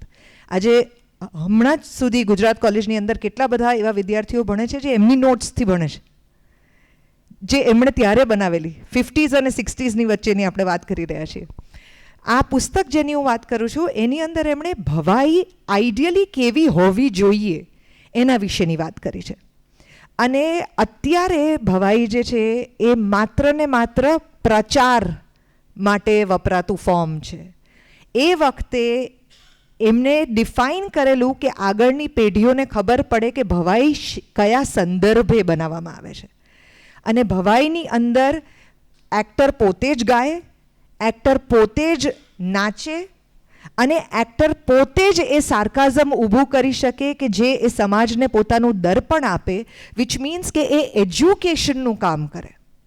એ પર્પઝ એમના મગજમાં દરેક નાટકો માટે બહુ અગત્યનો હતો કારણ કે સંસ્કારનું સિંચન, થિંકિંગ સોસાયટી બનાવવા માટે નાટકથી વધુ મોટો કોઈ બીજો રસ્તો નથી. That is what he believed very strongly. હું જ્યારે આ વાત વાંચું છું ત્યારે મને બિલકુલ નવી નથી લાગતી કારણ કે મેં મારી માને એ જ કરતી જોઈ છે, મેં મારા પપ્પાને પણ એ જ કરતા જોયા છે, જે તો જશવંતદાદાના દીકરા પણ નથી. પણ એટલે મને એ મેમરીઝ પણ બહુ યાદ છે કારણ કે હું જ્યારે નાની હતી ત્યારે my father looked up to my grandfather in a way that one can't even imagine. એટલે he was a hero to my mother, he was also a hero to my father. એટલે એટલું મોટું પુસ્તકાલય કે હું તો આટલી નાનકડી હતી ને વચ્ચે આમ રૂમની અંદર ઊભી રહું તો તમને આમ હિમાલયની વચ્ચે ઊભા હોય નાનું બાળક તો કેવું લાગે. એટલે આમ 1000થી વધુ પુસ્તકો અમારા ઘરની અંદર, અને આ બધા પુસ્તકોને વાંચવા માટે થઈને મોમ પણ મોટિવેટેડ નહીં, ભારવી મામા પણ મોટિવેટેડ નહીં, જયદેવ મામા પણ મોટિવેટેડ નહીં. My father was very motivated. અને એમણે એટલો જ પ્રયત્ન મારી સાથે કરેલો કે હું વાંચું તો I was not motivated internally. અને એ જ બધા અત્યારે મારા મમ્મીના એટલા પુસ્તકો છે કે અમને એમ થાય છે કે આ એક બીજું ઘર રાખીએ કે જે એમની ચોપડીઓ રહે. કારણ કે એમના કપડાના કબાટની અંદર પણ ડાબા કબાટમાં કપડાં હોય છે, જમણા કબાટમાં પુસ્તકો જ હોય છે. તો જેમ મેં તમને કીધું કે પ્રોટેસ્ટ જે છે અથવા તો થિયેટર જે છે અથવા તો આ પ્રકારનું આર્ટ ફોર સોસાયટી સેક જે ડેવલપ કરવું છે એ અમને જેમ શીખવવામાં નથી આવ્યું, અથવા તો ત્યારે અમારા મનમાં પ્રોટેસ્ટના રૂપમાં પણ હતું. કારણ કે જેમ જશવંત દાદાએ ભવાઈ અલગ અલગ ગામડાઓમાં જઈને કરી અને શેરી નાટકો પણ કર્યા, એ ઇવેન્ચ્યુઅલી મમ્મીએ પણ કર્યા. પણ મમ્મીએ એમને કારણે કર્યા? ના. મમ્મી જ્યારે અલગ અલગ ગામડાઓમાં ફરતા હતા ત્યારે હું એમની કેડે લટકીને ફરતી હતી. તો જે બધા ગામડાઓની અંદર એ theatre of the protest Augusto બોલનું જ્યારે કરતા ઓપ્રેસ્ટ, ત્યારે જે ગામની અંદર એ જાય ને એ ગામમાં મને સાથે લઈ જાય. તો આઈ વોઝ સો ઇરિટેટેડ કે આ આખો દિવસ આ બધી સ્ત્રીઓની વાતો કેમ કર્યા કરે છે, કે આમને બધાને હક મળવા જોઈએ ને આમને બધાને આમ થવું જોઈએ ને. અને મારા મમ્મીને બીજી સ્ત્રીઓની આટલી બધી પડી છે, મારી સાથે તો વાત નથી કરતા, મારી સાથે તો કંઈ કરતા નથી, આ નાટકમાં જયા કરે છે ને હું તો આ બધા ગામડાના બચ્ચાઓ જોડે અહીંયા બેસી બેસીને રમત રમ્યા કરું છું. ધીરે ધીરે મને આદિવાસી ગીતો ત્યાંથી શીખવા મળ્યા, એ વાર્તાઓ ત્યાંથી શીખવા મળી, એમની ડાયલેક્ટ ધીરે ધીરે હું ત્યાંથી શીખતી થઈ. આ બધું પેરેલલી થઈ રહ્યું હતું વિધાઉટ મી અન્ડરસ્ટેન્ડિંગ ઇટ. 2014માં જ્યારે પહેલી વાર મેં વિમેન ડાયરીઝ કરી, જેને લાડલી મીડિયા એવોર્ડ મળ્યો કે ન્યૂયોર્ક ફેસ્ટિવલનો એવોર્ડ મળ્યો, મને નથી ખબર કે પેલા ટ્રાન્સફોર્મેશનમાં કે આ સ્ત્રીઓની ક્યાંથી વાતો કર્યા કરે છે, ત્યાંથી હું વિમેન ડાયરીઝ તરફ કેવી રીતે ગઈ. એ મને કોઈ નથી લઈ ગયું હાથ પકડીને. આ બધા જે વિષયો માટે હું એમની સાથે ઝઘડી છું એ ઇવેન્ચ્યુઅલી મેં જાતે કર્યું. પુસ્તકોમાં પણ એવું રહ્યું, વિષયોમાં પણ એવું રહ્યું અને સમજમાં પણ એવું રહ્યું. એટલે જ આજે મને પણ જે પ્રકારના એ નાટકો કરે છે એ જ પ્રકારનો રસ મને જન્મે છે. અથવા તો વૈનતે પોતાની ફર્સ્ટ સ્ટુડન્ટ ફિલ્મ બનાવી ત્યારે એણે પણ આદિવાસી કલ્ચરની ઉપર ફિલ્મ બનાવેલી, એણે પણ ડાયલેક્ટ સાથે ફિલ્મ બનાવેલી, એણે પણ રૂટેડ ફિલ્મ બનાવેલી કે ગુજરાતના આ પ્રકારના ગામડાઓની અંદર કેવી ભાષા હશે. અને એને પણ એવું હતું કે હું એ ગામડામાં જાઉં, ત્યાં રિસર્ચ કરું, એમની સાથે રહું, એમની પાસેથી શીખું. બિકોઝ આપણે આ વાત કરી રહ્યા છીએ ને, તમે પણ અમને દર વખતે અમારું અકુપાર નાટક હોય, સમુદ્ર મંથન હોય, ધાડ હોય, જે નાટક હોય એનો જે બેકગ્રાઉન્ડ હોય ત્યાં મમ્મી બધા એક્ટર્સને લઈને જાય, ત્યાં રિસર્ચનું કામ થાય. બધા એક્ટર્સ જે છે એ એકચ્યુઅલ માણસોને ત્યાં મળે, એમની પાસેથી જીવન શીખે, એમની પાસેથી costume, properties, language, songs, dialect આ બધું જ લઈને આવે અને એ ઓબ્ઝર્વેશન એ અમને કરાવે. તો અમે તમારી પાસેથી આ રીતે થિયેટર થઈ શકે એ શીખ્યા. તમે અનેક નાટકોમાં જશવંત દાદા સાથે કામ કર્યું, તો એ વખતનું એવું શું હતું કે જે તમને એમ લાગે છે કે અત્યારે પણ તમને એક્ટર તરીકે કે ડિરેક્ટર તરીકે હજી પણ તમારા માટે રેલેવન્ટ છે? બિકોઝ જો એમની નોટ્સ અત્યાર સુધી રેલેવન્ટ હોય તો એ જે પરફોર્મ કરાવતા હતા અથવા તો જે રીતે ડિઝાઇન કરતા હતા પોતાના પ્લેઝની, એમાંથી શું અત્યારે એવું છે કે જે હજી પણ વર્ક કરે છે? નંબર 1 રિસર્ચ, જેની તે વાત કરી. જેમ કે દાખલા તરીકે અભિજ્ઞાન શાકુંતલ કે શર્વિલક કરતી વખતે અમને ક્યાં લઈ જાય? તો દીના પાઠક રિહર્સલમાં આવેલા અને દીના પાઠકે અમારું રિહર્સલ જોઈને અમને બેસીને સમજાવેલા કે તમારે કલ્પના કરવી પડશે કે એ જમાનો કેવો હતો. કલ્પના તમે ક્યાંથી કરો? તમારી પાસે વિઝ્યુઅલ મેમરી જ નથી. તો મારા ફાધરે શું કર્યું, અમને ભોજે વિદ્યાભવનમાં લઈ ગયા. HKની પાછળ એક બિલ્ડિંગ છે ભોજે વિદ્યાભવન, અને ત્યાં અપ્રાપ્ય પુસ્તકોનો સંગ્રહ છે. ત્યાં બેસીને એ જમાનાના ચિત્રો અને ફોટોગ્રાફ્સ છે કે એ વખતે કેવા કપડાં પહેરાતા, કેવા લોકો હતા, કેવા ઘરેણાં પહેરતા, કેવા ઘરો હતા, કેવા મહેલો હતા. અમારી આખી ટીમને એનો અભ્યાસ કરાવ્યો અને પછી એમણે સેટ ડિઝાઇન કરાવડાવ્યો, કોસ્ચ્યુમ મારી પાસે કરાવડાવ્યા. શર્વિલકના બધા કોસ્ચ્યુમ મેં કરેલા, શકુંતલ અભિજ્ઞાન શાકુંતલના બધા કોસ્ચ્યુમ્સ મેં કરેલા. કેટલા વર્ષની હોય છું? 24-25 વર્ષની કદાચ. એટલે રિસર્ચ એ બહુ જ અગત્યનો ભાગ હતો. બીજું કે સઘન તાલીમ, કોઈ વસ્તુથી કંટાળવું નહીં, કર્યા જ કરવું. એ એટલું બધું કર્યા જ કરવાનું કે એ તમારો સેકન્ડ નેચર થઈ જાય. એટલે મને ખ્યાલ છે કે રઘુવીર ચૌધરીનું સિકંદર સાની અમે ભજવતા હતા ને એક દિવસ મને સખત તાવ ચડ્યો એક શોમાં, અને લગભગ 2 તાવ હશે અને મારી એન્ટ્રી, અને મને કંઈ જ ખબર, હું વિંગમાં ઊભી હતી, ક્યારે મેં એન્ટ્રી લીધી, ક્યારે હું બધા ડાયલોગ્સ બોલી, ક્યારે હું બહાર પાછી આવી, મને કંઈ જ ખબર નથી. એ દિવસે રાત્રે મારા પપ્પાએ ઘરે જઈ અને મને 1 રૂપિયાની નોટ ઉપર પોતાની સહી કરી આપેલી, કારણ કે જયભાઈ આવું કરતા હતા. જે એક્ટર એ દિવસે બહુ જ સારો રોલ કરે એને 1 રૂપિયાની નોટ ઉપર પોતાની સિગ્નેચર આપતા. તો આ જયશંકર સુંદરી, તો એ દિવસે હું કેવી રીતે કરી શકી? તો મારા અનકોન્શિયસ માઇન્ડે મને લીડ કરી. તો એટલા રિહર્સલ થાય કે તમારું અનકોન્શિયસ માઇન્ડ તમારી પાસે આખો રોલ કરાવે, તમને ખબર પણ ના હોય. અને ઘરે આવી ત્યારે તો લગભગ 2.5 તાવ જેવો થઈ ગયેલો મને, તો પણ હું રોલ કરી શકી. એટલે સઘન તાલીમ. અને ત્રીજું કે દરેક એક્ટરને મોકળાશ આપવી, કોઈને ચોકઠામાં બાંધવાના નહીં. એટલે આ પાછળ મોહિત છે, મોહિતે હમણાં સમુદ્ર મંથન કર્યું ને એનો ફીડબેક લખ્યો, એમાં લખ્યું છે કે તમે અમને મોકળાશ આપી. તમે એમ ના કહ્યું કે આગલા કેરેક્ટરે રિપ્લેસમેન્ટમાં એણે રોલ કર્યો, તો આગલા એક્ટરે જે કર્યું તો એની કોપી કર, એવું તમે ના કર્યું. તમે મને મારી રીતે મારો રોલ ડેવલપ કરવા દીધો. એ કારણ કે 6 મહિના રિહર્સલ ચાલતા ને, એટલે અમારી અંદરની શક્તિઓ બહાર લાવવા માટે એ પૂરા પ્રયત્નો કરતા. અને એટલા માટે અમે જ્યારે સ્ટેજ ઉપર જઈને રોલ કરતા ત્યારે એ રોલ પરફેક્ટ જ થતા. અભિનય એમાં ક્યારેય કોઈએ જોવું જ ના પડે. એટલે કોઈ દિવસ શો થતો હોય ત્યારે ડિરેક્ટર ઓડિયન્સમાં બેસીને જુએ કે ના જુએ, એના મનમાં તો ખબર જ છે કે આ એક્ટર આવું જ કરવાનો છે.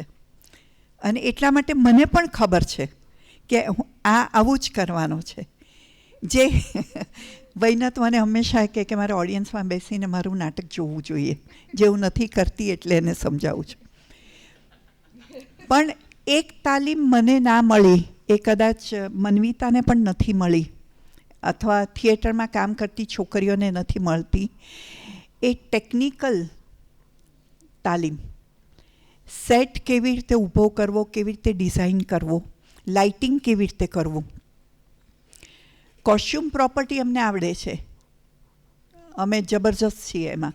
મેનેજમેન્ટ આવડે છે, કેવી રીતે કોને ક્યાં રાખવાને, કેવી રીતે એને ટાઈમ આપવો ને કેવી રીતે રિહર્સલો કરવાને. આપ્યું છે એટલા બજેટમાં બધું પૂરું કરવું, અથવા બહુ જ પૈસા વાપરવા, જલસા કરવા, એ બંને અમને આવડે છે. પણ ટેકનિકલ વસ્તુ શીખતા મને બહુ જ અઘરું પડ્યું. બીજું મને જે બહુ જ અઘરું પડ્યું, જે મારા પપ્પાએ મને નહીં શીખવ્યું, અથવા એમને એવું ના લાગ્યું કે એ જરૂરી છે, એ ટિકિટ બારી ઉપર કેવી રીતે જવું, હોલ કેવી રીતે બુક કરવો, ટિકિટો ક્યાં છપાવવી, કોણ તમારી ટિકિટો વેચવા બેસે, આ બધું હું મારી જાતે શીખી.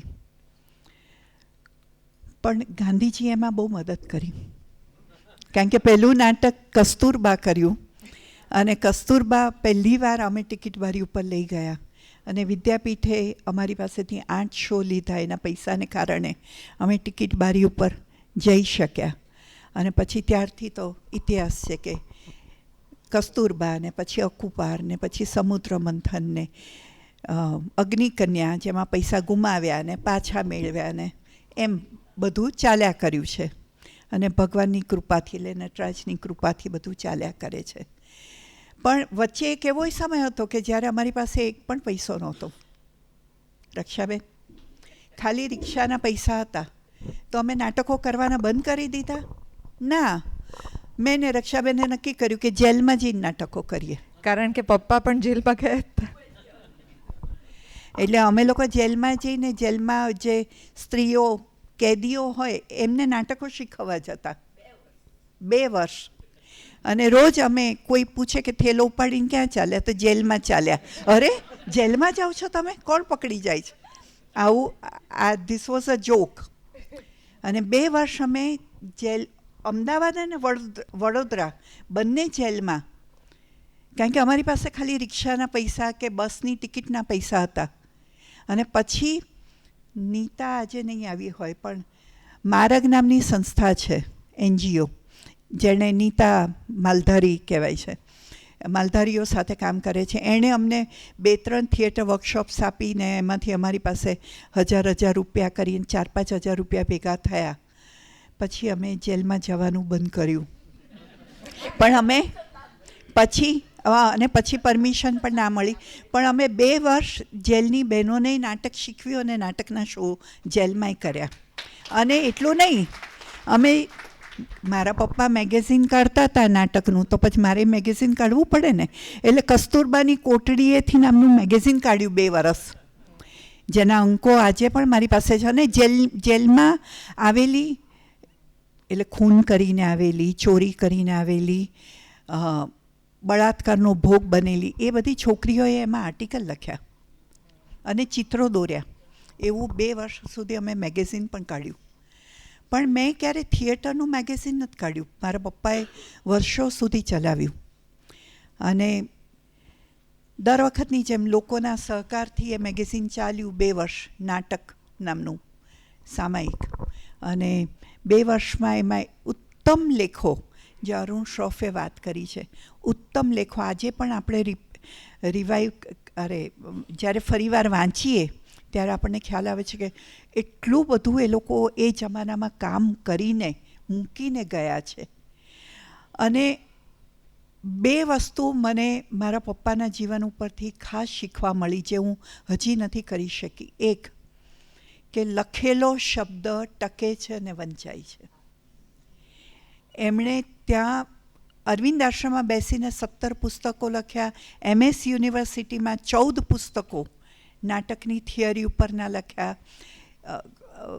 12 નાટકો એમણે ટ્રાન્સલેટ કર્યા, કંઈ 10-15 નાટકો એમણે નવા લખ્યા.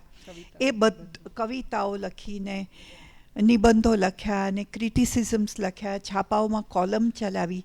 આ બધું આજે ટક્યું છે. અને ડાહી લક્ષ્મી લાઇબ્રેરી નડિયાદમાં અમે બધું આપેલું છે, ક્યારેય કોઈકને એમના ઉપર કામ કરવું હોય તો. એટલે આ હું નથી કરી શકી, જે ખરેખર કરવું જોઈએ. અને બીજું જે નથી કરી શકી એ એમને સમજાઈ ગયું હતું, કારણ કે એમણે પોલિટિકલ લડતો બહુ લડીને. અને જેની સાથે એ જમાનામાં પોલિટિકલ લડતોમાં જે લોકો એમના મિત્રો ભાગીદાર બન્યા ને, એ બધા ફાઇનલી સરકારમાં ગયા. અને સરકારમાં જઈને એમણે સતત આર્ટિસ્ટોનું સારું થાય એને માટેના પ્રોટેસ્ટ કર્યા. એટલે ખાલી તમે નાટકો કર્યા કરો ગ્રાસરૂટ લેવલ ઉપર કે થિયેટરમાં, એ અગત્યનું નથી. એનાથી કલાકારને જે ફાયદો થાય છે એ ટૂંક સમયનો ફાયદો થાય છે, પણ જો એમનું જીવન બદલાય છે અભિનય, તો એમને લાંબા ગાળાનો ફાયદો થાય છે. એટલે કલાકાર સામે સરકાર જોતી થાય અને એમના સારા માટે વિચારે, એને માટેના પ્રયત્નો કરનાર ગુજરાતના એકમાત્ર આર્ટિસ્ટ છે ને જશવંત ઠાકર છે. અને ખૂબ લડ્યા છે. મોરારજી દેસાઈ સાથે ખૂબ લડ્યા છે. મારી પાસે આ મનુભાઈ પાલખીવાળા એમની બાયોગ્રાફી લખી છે, એમાં કેટલા બધા ઇન્સ્ટન્સ છે કે જેમાં લોકોએ એમને ધમકી આપી છે, પણ એ ટકી રહ્યા છે. અને ત્રીજી વાત છે ટકી રહેવું, જે હું મારા ફાધર પાસેથી શીખી છું. કોઈ જ અનુકૂળ સંજોગો ન હોય તોય તમારે ટકી રહેવાનું, તમારું સ્વપ્ન કોઈ દિવસ છોડવાનું નહીં. આ 3 વસ્તુ, એટલે ટકી રહેવાનો હું પ્રયત્ન કરું છું. ક્યારેક મને પણ નિરાશા આવે છે, પણ રક્ષાબેન, જ્યોત્સનાબેન, દેવકી, વૈનાથ, આ બધા, અને હવે તો સૌમ્યા પણ, આ બધા છે એટલે સાથે મળીને અમે ધીરે ધીરે આગળ વધી રહ્યા છે. બાકી અત્યારના સંજોગો અને એ સંજોગોમાં મને કોઈ ફરક નથી દેખાતો. જે રીતે મારા ફાધર થિયેટર કરવા માટે જજુમી રહ્યા હતા, હું એવી રીતે જ જજુમું છું. એટલે ભલે આપણે શું કહેવાય મોડર્ન એજમાં એન્ટર થઈ ગયા હોઈએ, પણ અમને કલાકારોને એનો કોઈ ફાયદો દેખાતો નથી. એટલે હસમુખભાઈ જે વાત કરે છે કે જશવંતભાઈને એક મેનેજર આપવાની જરૂર હતી, એક જગ્યા આપવાની જરૂર હતી, એક તાલીમ માટેનું ઇન્ફ્રાસ્ટ્રક્ચર આપવાની જરૂર, તો એ માણસ કેટલું કામ કરી શક્યા હોત. એ જ ખાનપુરના 4 માળ લથડાતા પગે ચડવું ને ઉતરવું અને કામ કરવું, સાંજે રિહર્સલો કરવા, અને માત્ર ભજીયાના આધારે જીવન જીવવું, એમાંથી એ બચી શક્યા હોત. એક નાનો એક્સરપ્ટ વાંચું છું, મમ્મી જે વાત કરે છે એનો. દધીચી એવોર્ડ એનાયત અને પ્રથમ પુસ્તક ઉદ્ઘાટન સમારંભમાં પ્રત્યુત્તર આપતા જશવંત ઠાકરે માત્ર ટિકિટ બારી સામે નજર રાખીને ચાલતા નાટકોના પ્રયોગો પર જે ચાબખા વીંઝ્યા હતા, તે જશવંતનો નાટ્ય પ્રવૃત્તિ પ્રત્યેનો અભિગમ અને દ્રષ્ટિનો પરિચય આપી જાય છે. ગુજરાતની જનતાએ મને લાખો રૂપિયા આપ્યા છે અને જનતાની સેવામાં મેં એ બધા જ પરત કર્યા છે. ગુજરાતની જનતાએ મને અનહદ પ્રેમ આપ્યો છે અને એ જ મારી તાકાત છે, એ જ અમારી તાકાત છે. એવી ખુમારીવાળી ગુજરાતની પ્રજાને, નટોને અને નાટ્યકલાને શું થયું છે તે સમજાતું નથી. માતા અને બહેનોના શિયળને વીંખી નાખતા એ દ્રશ્યોને, એ પ્રદર્શિત કરતા નટોને અને એવા નાટ્ય પ્રયોગોને પ્રજાએ વીંખી નાખવા પડશે.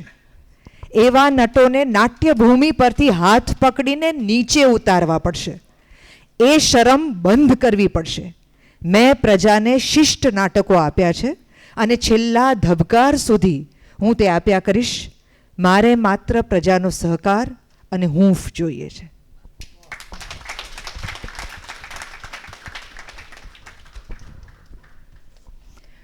આપણી સાથે અહીંયા જે રક્ષાબેન છે, જ્યોત્સનાબેન છે, if I can come to you, અથવા તો તમે અહીંયા આવો અને તમારી સાથે જશવંત વિશે વાત કરીએ. એ એટલા માટે દેવકી કરે છે કારણ કે એમના 2 જીવન છે. એક અમારી સાથેનું પર્સનલ જીવન, જેની થોડી ઘણી વાતો મેં તમને કરી, હજી તો બહુ બધી વાતો છે, અને બીજું જીવન એમના વિદ્યાર્થીઓ સાથેનું. તો કેટલાક વિદ્યાર્થીઓ જો વાત કરી શકે તો અહીંયા બેસી જાઓ ને, અહીંયા બેસી જાઓ ને, અહીંયા બેસી જાઓ. હા હા હા, દેખાય. લો, બાકી તો આ પડઘો સંભળાશે તમારો. હું એમને બોલીશ તોય સંભળાય. જસવંતભાઈની ટ્રેનિંગ છે ભાઈ, એમને થોડું આવે, માઇક ના હોય તોય સંભળાય બધાને. સો તમારી ઉંમર શું છે અત્યારે રક્ષાંટી? 80 વર્ષ. રક્ષાંટી અત્યારે પણ અમારી સાથે અકુપાર ભજવે છે 80 વર્ષે, અને એવા કડે ધડે ભજવે છે. તો બેસો ને, બેસો. ના ના, બેસ બેસો. હા, આ બાજુ આવતો ને. હા, ઓકે. તો તમે કઈ ઉંમરે સૌથી પહેલા જશવંત દાદાને મળ્યા? હું 21 વર્ષે, કારણ કે મેં 19 વર્ષે મારી થિયેટર કરિયર શરૂ કરી દર્પણથી. પ્રસંગ એવો બનેલો કે મીનુ કાપડિયા, જેમણે HK કોલેજમાં એમના બધા પુસ્તકોની ભેટ આપેલી, અને એમનું કદાચ પહેલું એમનું લખેલું નાટક કોઈક જસવંતભાઈ ભજેલું, અત્યારે બધું બહુ યાદ નથી, પણ એમની મૃત્યુ થયું ત્યારે બેસણું હતું, અને તે વખતે હું બીજી સંસ્થાઓમાં પણ કામ કરતી નાટકમાં. હા, દર્પણ સિવાય નીલમ ગામડિયા જોડે નિર્માણમાં. તો હું નીલમ ગામડિયા જોડે એ બેસણામાં ગઈ હતી. તો જસવંતભાઈએ મને જોઈ અને કે છોકરી તું મળતા કેમ નથી આવતી, મળતા કેમ નથી આવતી. એટલે જસવંતભાઈનું નામ તે વખતે મેં સાંભળેલું, એમને હું મળી નહોતી. એ દિવસે પહેલી વાર મળીને એમણે કીધું મળતા કેમ નથી આવતી. એટલે મેં કહ્યું તમે બોલાવો તો હું આવું. પછી ઘેરે જઈને મેં મારા બાપુને વાત કરી. સાથે સાથે એક સરસ વાત કરી દઉં. મારા જીવનમાં મારા બાપુ એટલે મારા જન્મદાતા પિતા એ રણછોડજી નાયક બહુ મોટા ફેન્સી ડિઝાઇનર હતા, અને જસવંતભાઈ, આ 2 પુરુષોની મારા જીવનમાં અત્યંત ઘેરી અસર છે. મારા બાપુએ મારું જીવન ઘડતર કર્યું, અને જસવંતભાઈએ મને કલાકાર તરીકેનું જે ઘડતર કર્યું છે. બહુ આ બંને વ્યક્તિઓને હું જીવનમાં આજની તારીખમાં મારું રોમ રોમ એમની અસર તળે છે, આ 2 પુરુષોની અસર તળે. તો તમને ત્યાં મળ્યા વેસનામાં અને એમણે કીધું કે તમે એટલે હું પેલું કર્યું. હા, એટલે હું આ મારા બાપુની વાત એટલા માટે મેં કરી. આમ તો અયોગ્ય જગ્યા છે, પણ અયોગ્ય એટલા માટે નથી કે ઘેરે જઈને મેં બાપુને કહ્યું કે આવું બન્યું છે, હું શું કરું. તો મને એમણે કહ્યું કે જસવંત ઠાકર નાટકની દુનિયાનું બહુ મોટું નામ છે, કારણ કે એ પોતે બેઝિકલી કલાકાર જ હતા, મારા ફાધર બી. એટલે કે એ બહુ મોટું નામ છે, તને મન થાય તો તું જા કે. અને બીજે જ દિવસે હું એમને મળવા ગઈ હતી અને પછી આજ સુધી એમની જોડે જોડાયેલી છું અને પ્રાણાંત સુધી એમની જોડે જોડાયેલી રહીશ. મમ્મી સાથે રક્ષા આંટી એવી રીતે જ જોડાયેલા છે કે આ જશવંતભાઈની દીકરી છે ને, જ્યાં સુધી એને મારી જરૂર હોય ત્યાં સુધી હું ગમે તે જગ્યાએ, ગમે તે સમયે, ગમે તે રીતે એમની સાથે જોડાયેલી રહીશ. જ્યોત્સનાબેન, તમારો અનુભવ શું છે અને તમારી મેમરી શું છે જશવંત દાદાની? હમણાં જે અદિતિબેને કહ્યું ને કે 6 મહિના સુધી સ્ક્રિપ્ટ વંચાવતા હતા. અમને લોકોને અહીંયા ઉસ્માનપુરા સ્કૂલ હતી, એમાં 6 મહિના સુધી એક સારી રાત કરીને સ્ક્રિપ્ટ વંચાવડાવી એમણે. હું અને મનસુરીભાઈ હતા એ વખતે. પછી ક્યારેય એ નાટક બનાવ્યું નહીં, પણ એ સ્ક્રિપ્ટ એટલી બધી યાદ રહી ગઈ હતી કે રેડિયો સ્ટેશનમાં અમારો ઇન્ટરવ્યૂ આવ્યો. અમે ને અદિતિબેન સાથે જ ગયેલા ઇન્ટરવ્યૂ આપવા, 20 જણાનો હતો. તો પહેલાં મને અંદર જઈને પૂછ્યું કે તમે કંઈક તૈયાર કરીને લાવ્યા છો? મેં કીધું ના ભાઈ, મને તો કંઈ ખબર નથી કે અમારે કંઈ લાવવાનું હોય. તો કે પણ તમે કંઈક ચોપડી લાવો, તમારે બોલવું પડશે. મેં તો મારી પાસે કાંઈ જ નથી ને મારે તો અત્યારે 1 વાગ્યાની બસ છે, એટલે મારે જવું છે, તો મારે ઇન્ટરવ્યૂ નથી આપવો. તો કે તમે કંઈક પણ બોલી જાઓ. સારી રાતનો એક પેરેગ્રાફ આખો બોલ્યો અને અમે 2 જણા સિલેક્ટ થઈ ગયેલા. ચોક્કસ. કાર્તિક મામા, તમારી મેમરીઝ? એ કેમ? શર્વિલક છે ભાઈ, પ્લીઝ કમ. હતા, હવે ફ્રી છે. મારી મેમરીમાં તો હું એટલું જ કહું જે હું પકડું. અદિતિએ વાત કરી કે એમનો અપરિગ્રહનો નિયમ, એટલે ક્યારેક વિચારતો કે આ કેવી રીતે ફોલો કરવું. કંઈ ખ્યાલ નહોતો આવતો. પછી અત્યારે વિચાર થાય છે તો એમ થાય છે કે નહોતું કરવાનું એવો જ્ઞાનનો સંગ્રહ કરી લીધો. બસ, બીજું તો સાથે ઉછર્યા, સાથે જીવ્યા. તમારી જશવંત દાદાની કઈ મેમરી છે? મેમરી એસ્પેશિયલી ડિરેક્ટર તરીકે તમે જ્યારે શર્વિલક કર્યું ત્યારે નું જે પ્રોડક્શન થયું એમાં તો ઘણી વિસ્તારથી વાત થઈ, રિપીટ કરવાનો કોઈ પ્રયોજન પણ નથી, અર્થ પણ નથી. પણ દેટ્સ ધ મેમરીઝ. શર્વિલકનું આખું પ્રોડક્શન, એનો રોલ, કદાચ એ રોલે ઘણો ભાગ ભજવ્યો મારી વકીલાતમાં. ઓહ, કેવી રીતે એ સમજાવો. જજને ફેસ કરવાનો, કોન્ફિડન્સ. જે પબ્લિકને, ઓડિયન્સને ફેસ કરવાથી જે આવ્યો એ.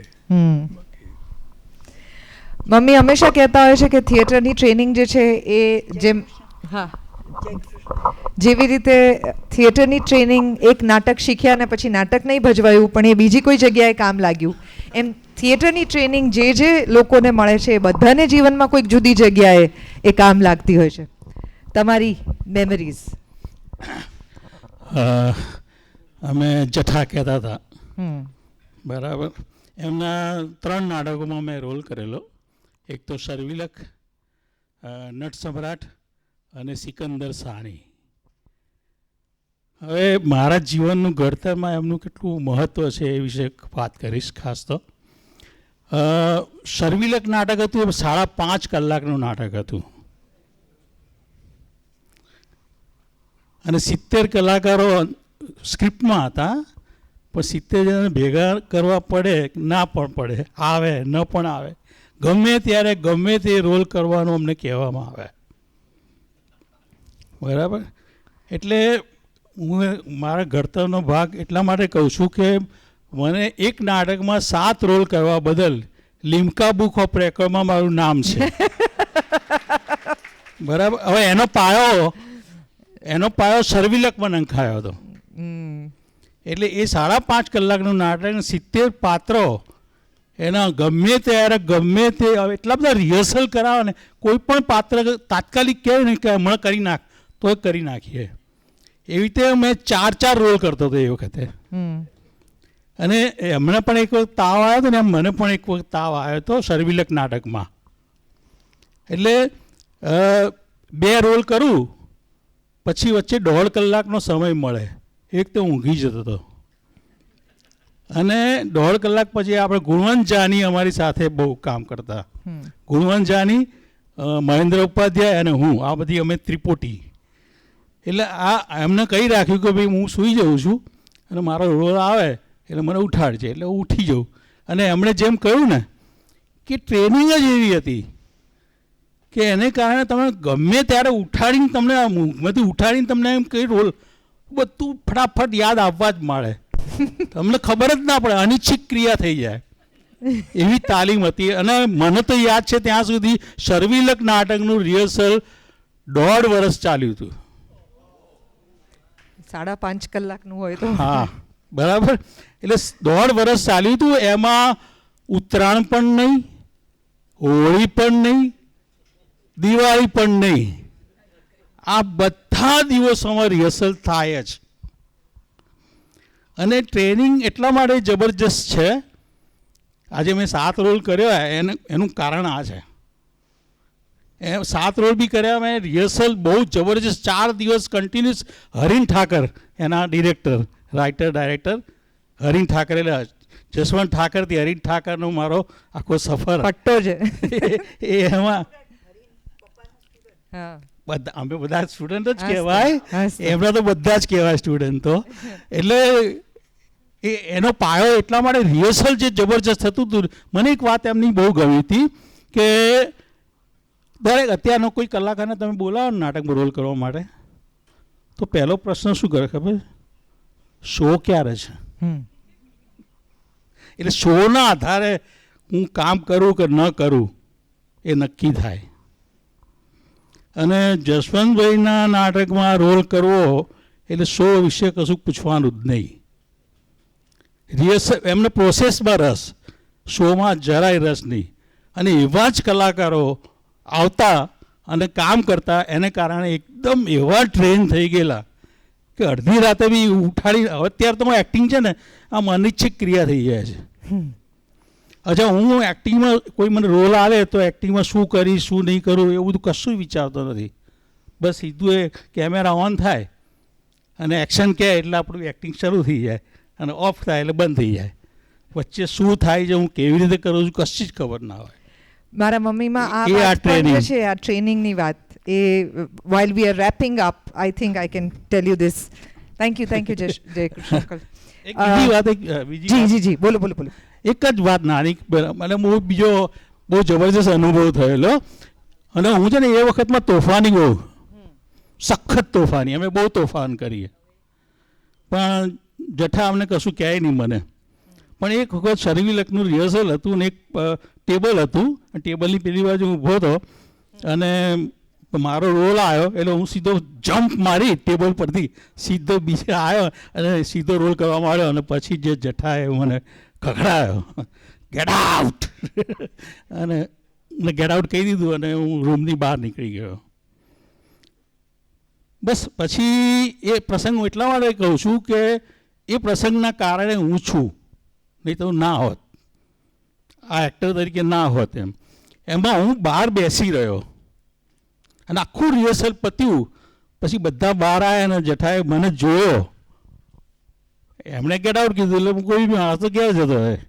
પણ હું ત્યાં ઊભો એટલે મને બોલાવીને મને રિક્ષામાં એક ત્યાં હું છેક સેટેલાઇટથી પાયલ પાર્કમાં રહેતા હતા અને સાયકલ લઈને HK કોલેજમાં અમે રિહર્સલ કરવા આવતા. એટલે એમણે મારી સાયકલ મુકાવી દીધી, રિક્ષાના પૈસા આવ્યા, રિક્ષામાં છેક ઘેર જા અને કાલ સવારે આવી જજે. જો હું બહાર ના ઊભો હોત ને તો હું અત્યારે કશું જ ના હોત. એટલે આવા બધા ઘણા બધા પ્રસંગો છે. આની એક બુક લખી શકાય એટલું બધું છે. Thank you.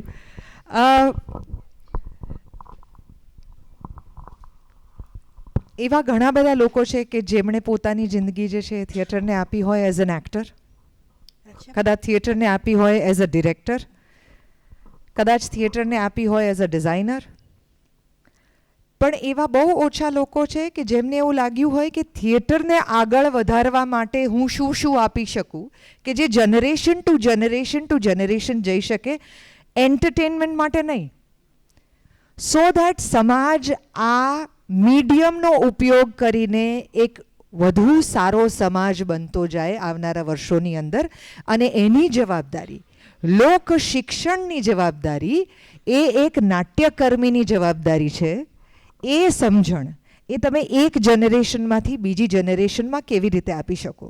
જો જશવંત ઠાકરે આટલા વેટરન, આટલા અમેઝિંગ એક્ટર, આટલા એકેડેમિશિયન અથવા તો આટલા ગ્રેટ ડિરેક્ટર હતા, તો એમણે શા માટે નવા સ્ટુડન્ટ્સ કે જેને ઊભા રહેતા પણ નથી આવડતું, જેને કોઈ એક્ટિંગનો અનુભવ નથી, એવાને જનરેશન્સ અને અલગ અલગ શહેરો, અલગ અલગ કોલેજીસમાંથી શોધીને ટ્રેન કરવા શા માટે કરવા?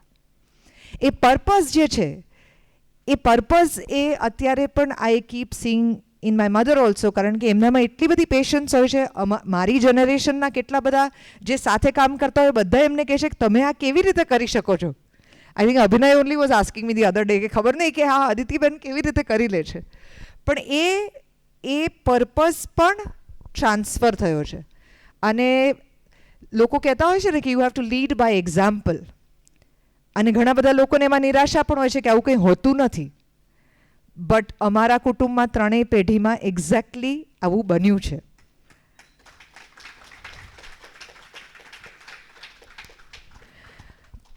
લાસ્ટ મારો તમને ક્વેશ્ચન છે. જશવંત દાદા માટે ideally, because he has also got President's Award, Soviet Union Award, સંગીત નાટક અકાદમી દિલ્હી અવોર્ડ, રંજીત રામ અવોર્ડ, આ બધા અવોર્ડ્સ એમને એનાયત થયા છે. અને એ બધા અવોર્ડની રકમ પણ એમણે સમાજને પાછી આપી છે. આપણે એવા કુટુંબમાંથી નથી આવતા જેમાં મા બાપ તમને વિલમાં કંઈ લખી આપે, આ ઘર આપે ને જમીન આપે ને ઘરેણાં આપે ને. We are not that family, અમારી પાસે નથી એ બધું. પણ એવું શું છે કે જે આઈડિયલી ગુજરાત કે ભારત જશવંત ઠાકરને આપી શક્યું હોત, જે એક દીકરી તરીકે નહીં, તમે પણ તમારી જિંદગીમાં આવું જ ખેડાણ અને આટલી જ સ્ટ્રગલ જ્યારે કરી રહ્યા છો, ત્યારે ગુરુ તરીકે તમને શું લાગે છે કે એવું શું છે કે જે પ્રજા કે દેશ કે એમના માટે થવું જોઈતું હતું અથવા તો હજી થઈ શકે?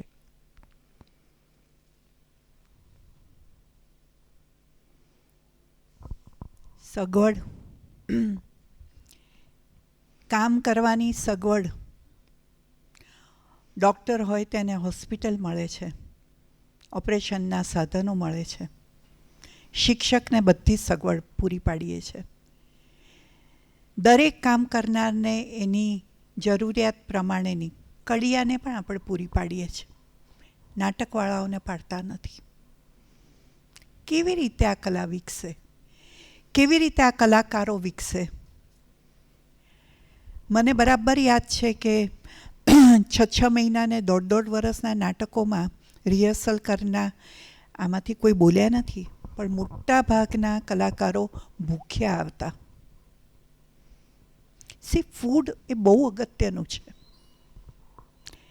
કેવી રીતે કોઈ માણસ ટકે એનો વિચાર જ્યાં સુધી નહીં થાય, ટકે અને વિકસે, ટકે વિકસે અને પોતાનું પ્રદાન સમાજમાં પાછું આપે, એનો વિચાર સમાજ અને સરકાર નહીં કરે ત્યાં સુધી કોઈ કશું જ કરી શકવાનું નથી.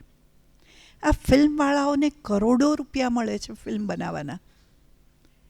અમને નાટકવાળાઓને કોઈ સામેથી આવીને કહે છે કે લો આ 50,000 તમે નાટક કરો. મારા પપ્પા તો શેઠિયાઓ પાસે જઈને સીધા પૈસા માગતા હતા, અને એ લોકો મિત્રો હતા એટલે આપતા હતા, એટલે એ રંગભૂમિ ટકી. મારે કોની પાસે પૈસા લેવા જવાના? પૈસા એ એટલો બધો અગત્યની વસ્તુ બની ગઈ છે જે ન હોવી જોઈએ. વાટકી વ્યવહાર હતો ને ત્યારે સારું હતું કે તમે મને ધાન આપો ને હું તમને સામે દોરડા આપું, ત્યારે થઈ જતું.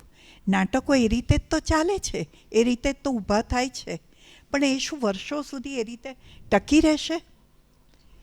એટલે જ્યાં સુધી તમે એ માધ્યમનો વિચાર કરીને સગવડો ઊભી નહીં કરો અને સહુલિયત નહીં આપો, એને માટેના સ્થાનો ઊભા નહીં કરો, ત્યાં સુધી આ કળા વિકસવાની નથી, ચાલતી રહેશે.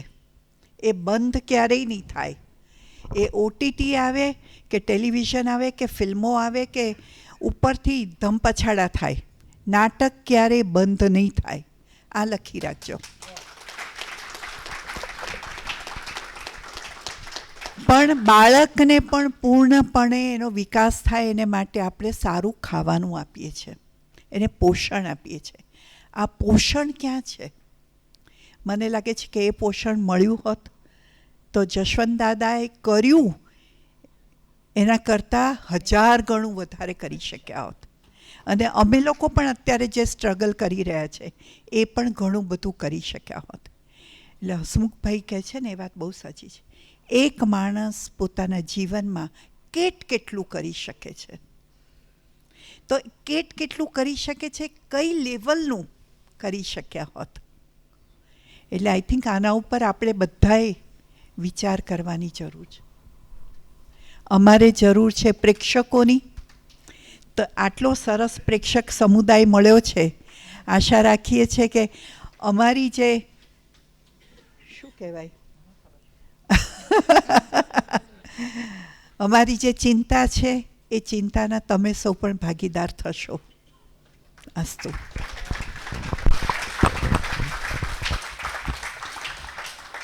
ખૂબ ખૂબ આભાર.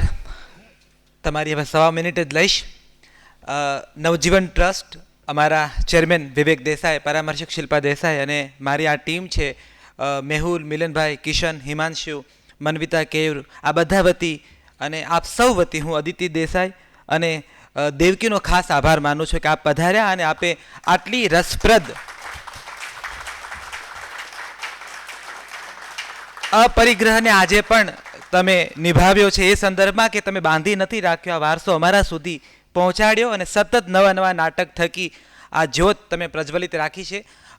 ભરત દવે, નાટ્ય દિગ્દર્શક, નિર્માતા, લેખક, એમણે બહુ સરસ વાત કરી છે કે જશવંત ઠાકર છે ને એને ગુજરાતી નાટ્ય સાહિત્યમાં, નાટ્ય જગતમાં ભીષ્મ પિતામાં, નાટકના ભીષ્મ પિતામાં એવું કહેવું પડે.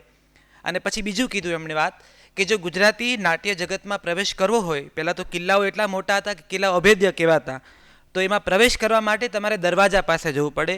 એ તોતિંગ દરવાજાના 2 બારણા છે. એક બારણા ચંચી મહેતા છે અને બીજું બારણું જશવંત ઠાકર છે.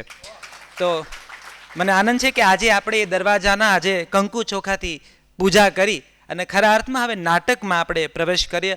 અર્થસભર રંગભૂમિ છે એનો આપણે ટેકો મળે. આપણે ટેકો આપીએ રંગભૂમિને નહીં, રંગભૂમિનો આપણને ટેકો મળે ને આપણી અંદરનો દર્શક પ્રેક્ષક ખરા અર્થમાં જાગૃત થાય એવી શુભકામનાઓ પાઠવું છું.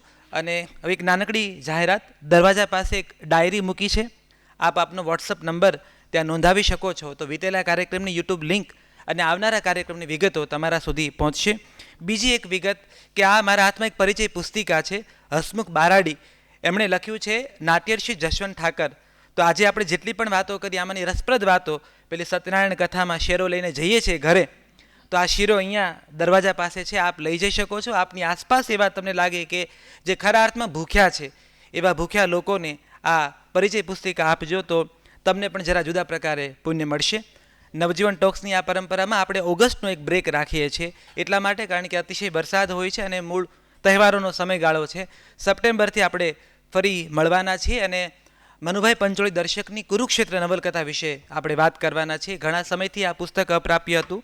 નવજીવન ટ્રસ્ટ આ નવલકથા પુનઃ પ્રકાશિત કરે છે અને ભાવનગરથી શક્તિસિંહ પરમાર આ કુરુક્ષેત્ર નવલકથા વિશે વાત કરવા આવવાના છે. એ પછીના રવિવારે આપણે કાકા કાલેલકર સ્મરણ યાત્રા વિશે આપણે બધા જ જાણીએ છીએ, પણ પછીના 2 એવા ભાગો જે વર્ષો સુધી અપ્રાપ્ય હતા, એક તો મનોમંથન અને બીજું ધર્મોદય, આ બંને પુસ્તકો ફરી પ્રગટ થઈ રહ્યા છે, એના વિશે વાત કરવાની છે. એક આપણે અગત્યનો શો કરવાના છે, ધ પન્ના શો.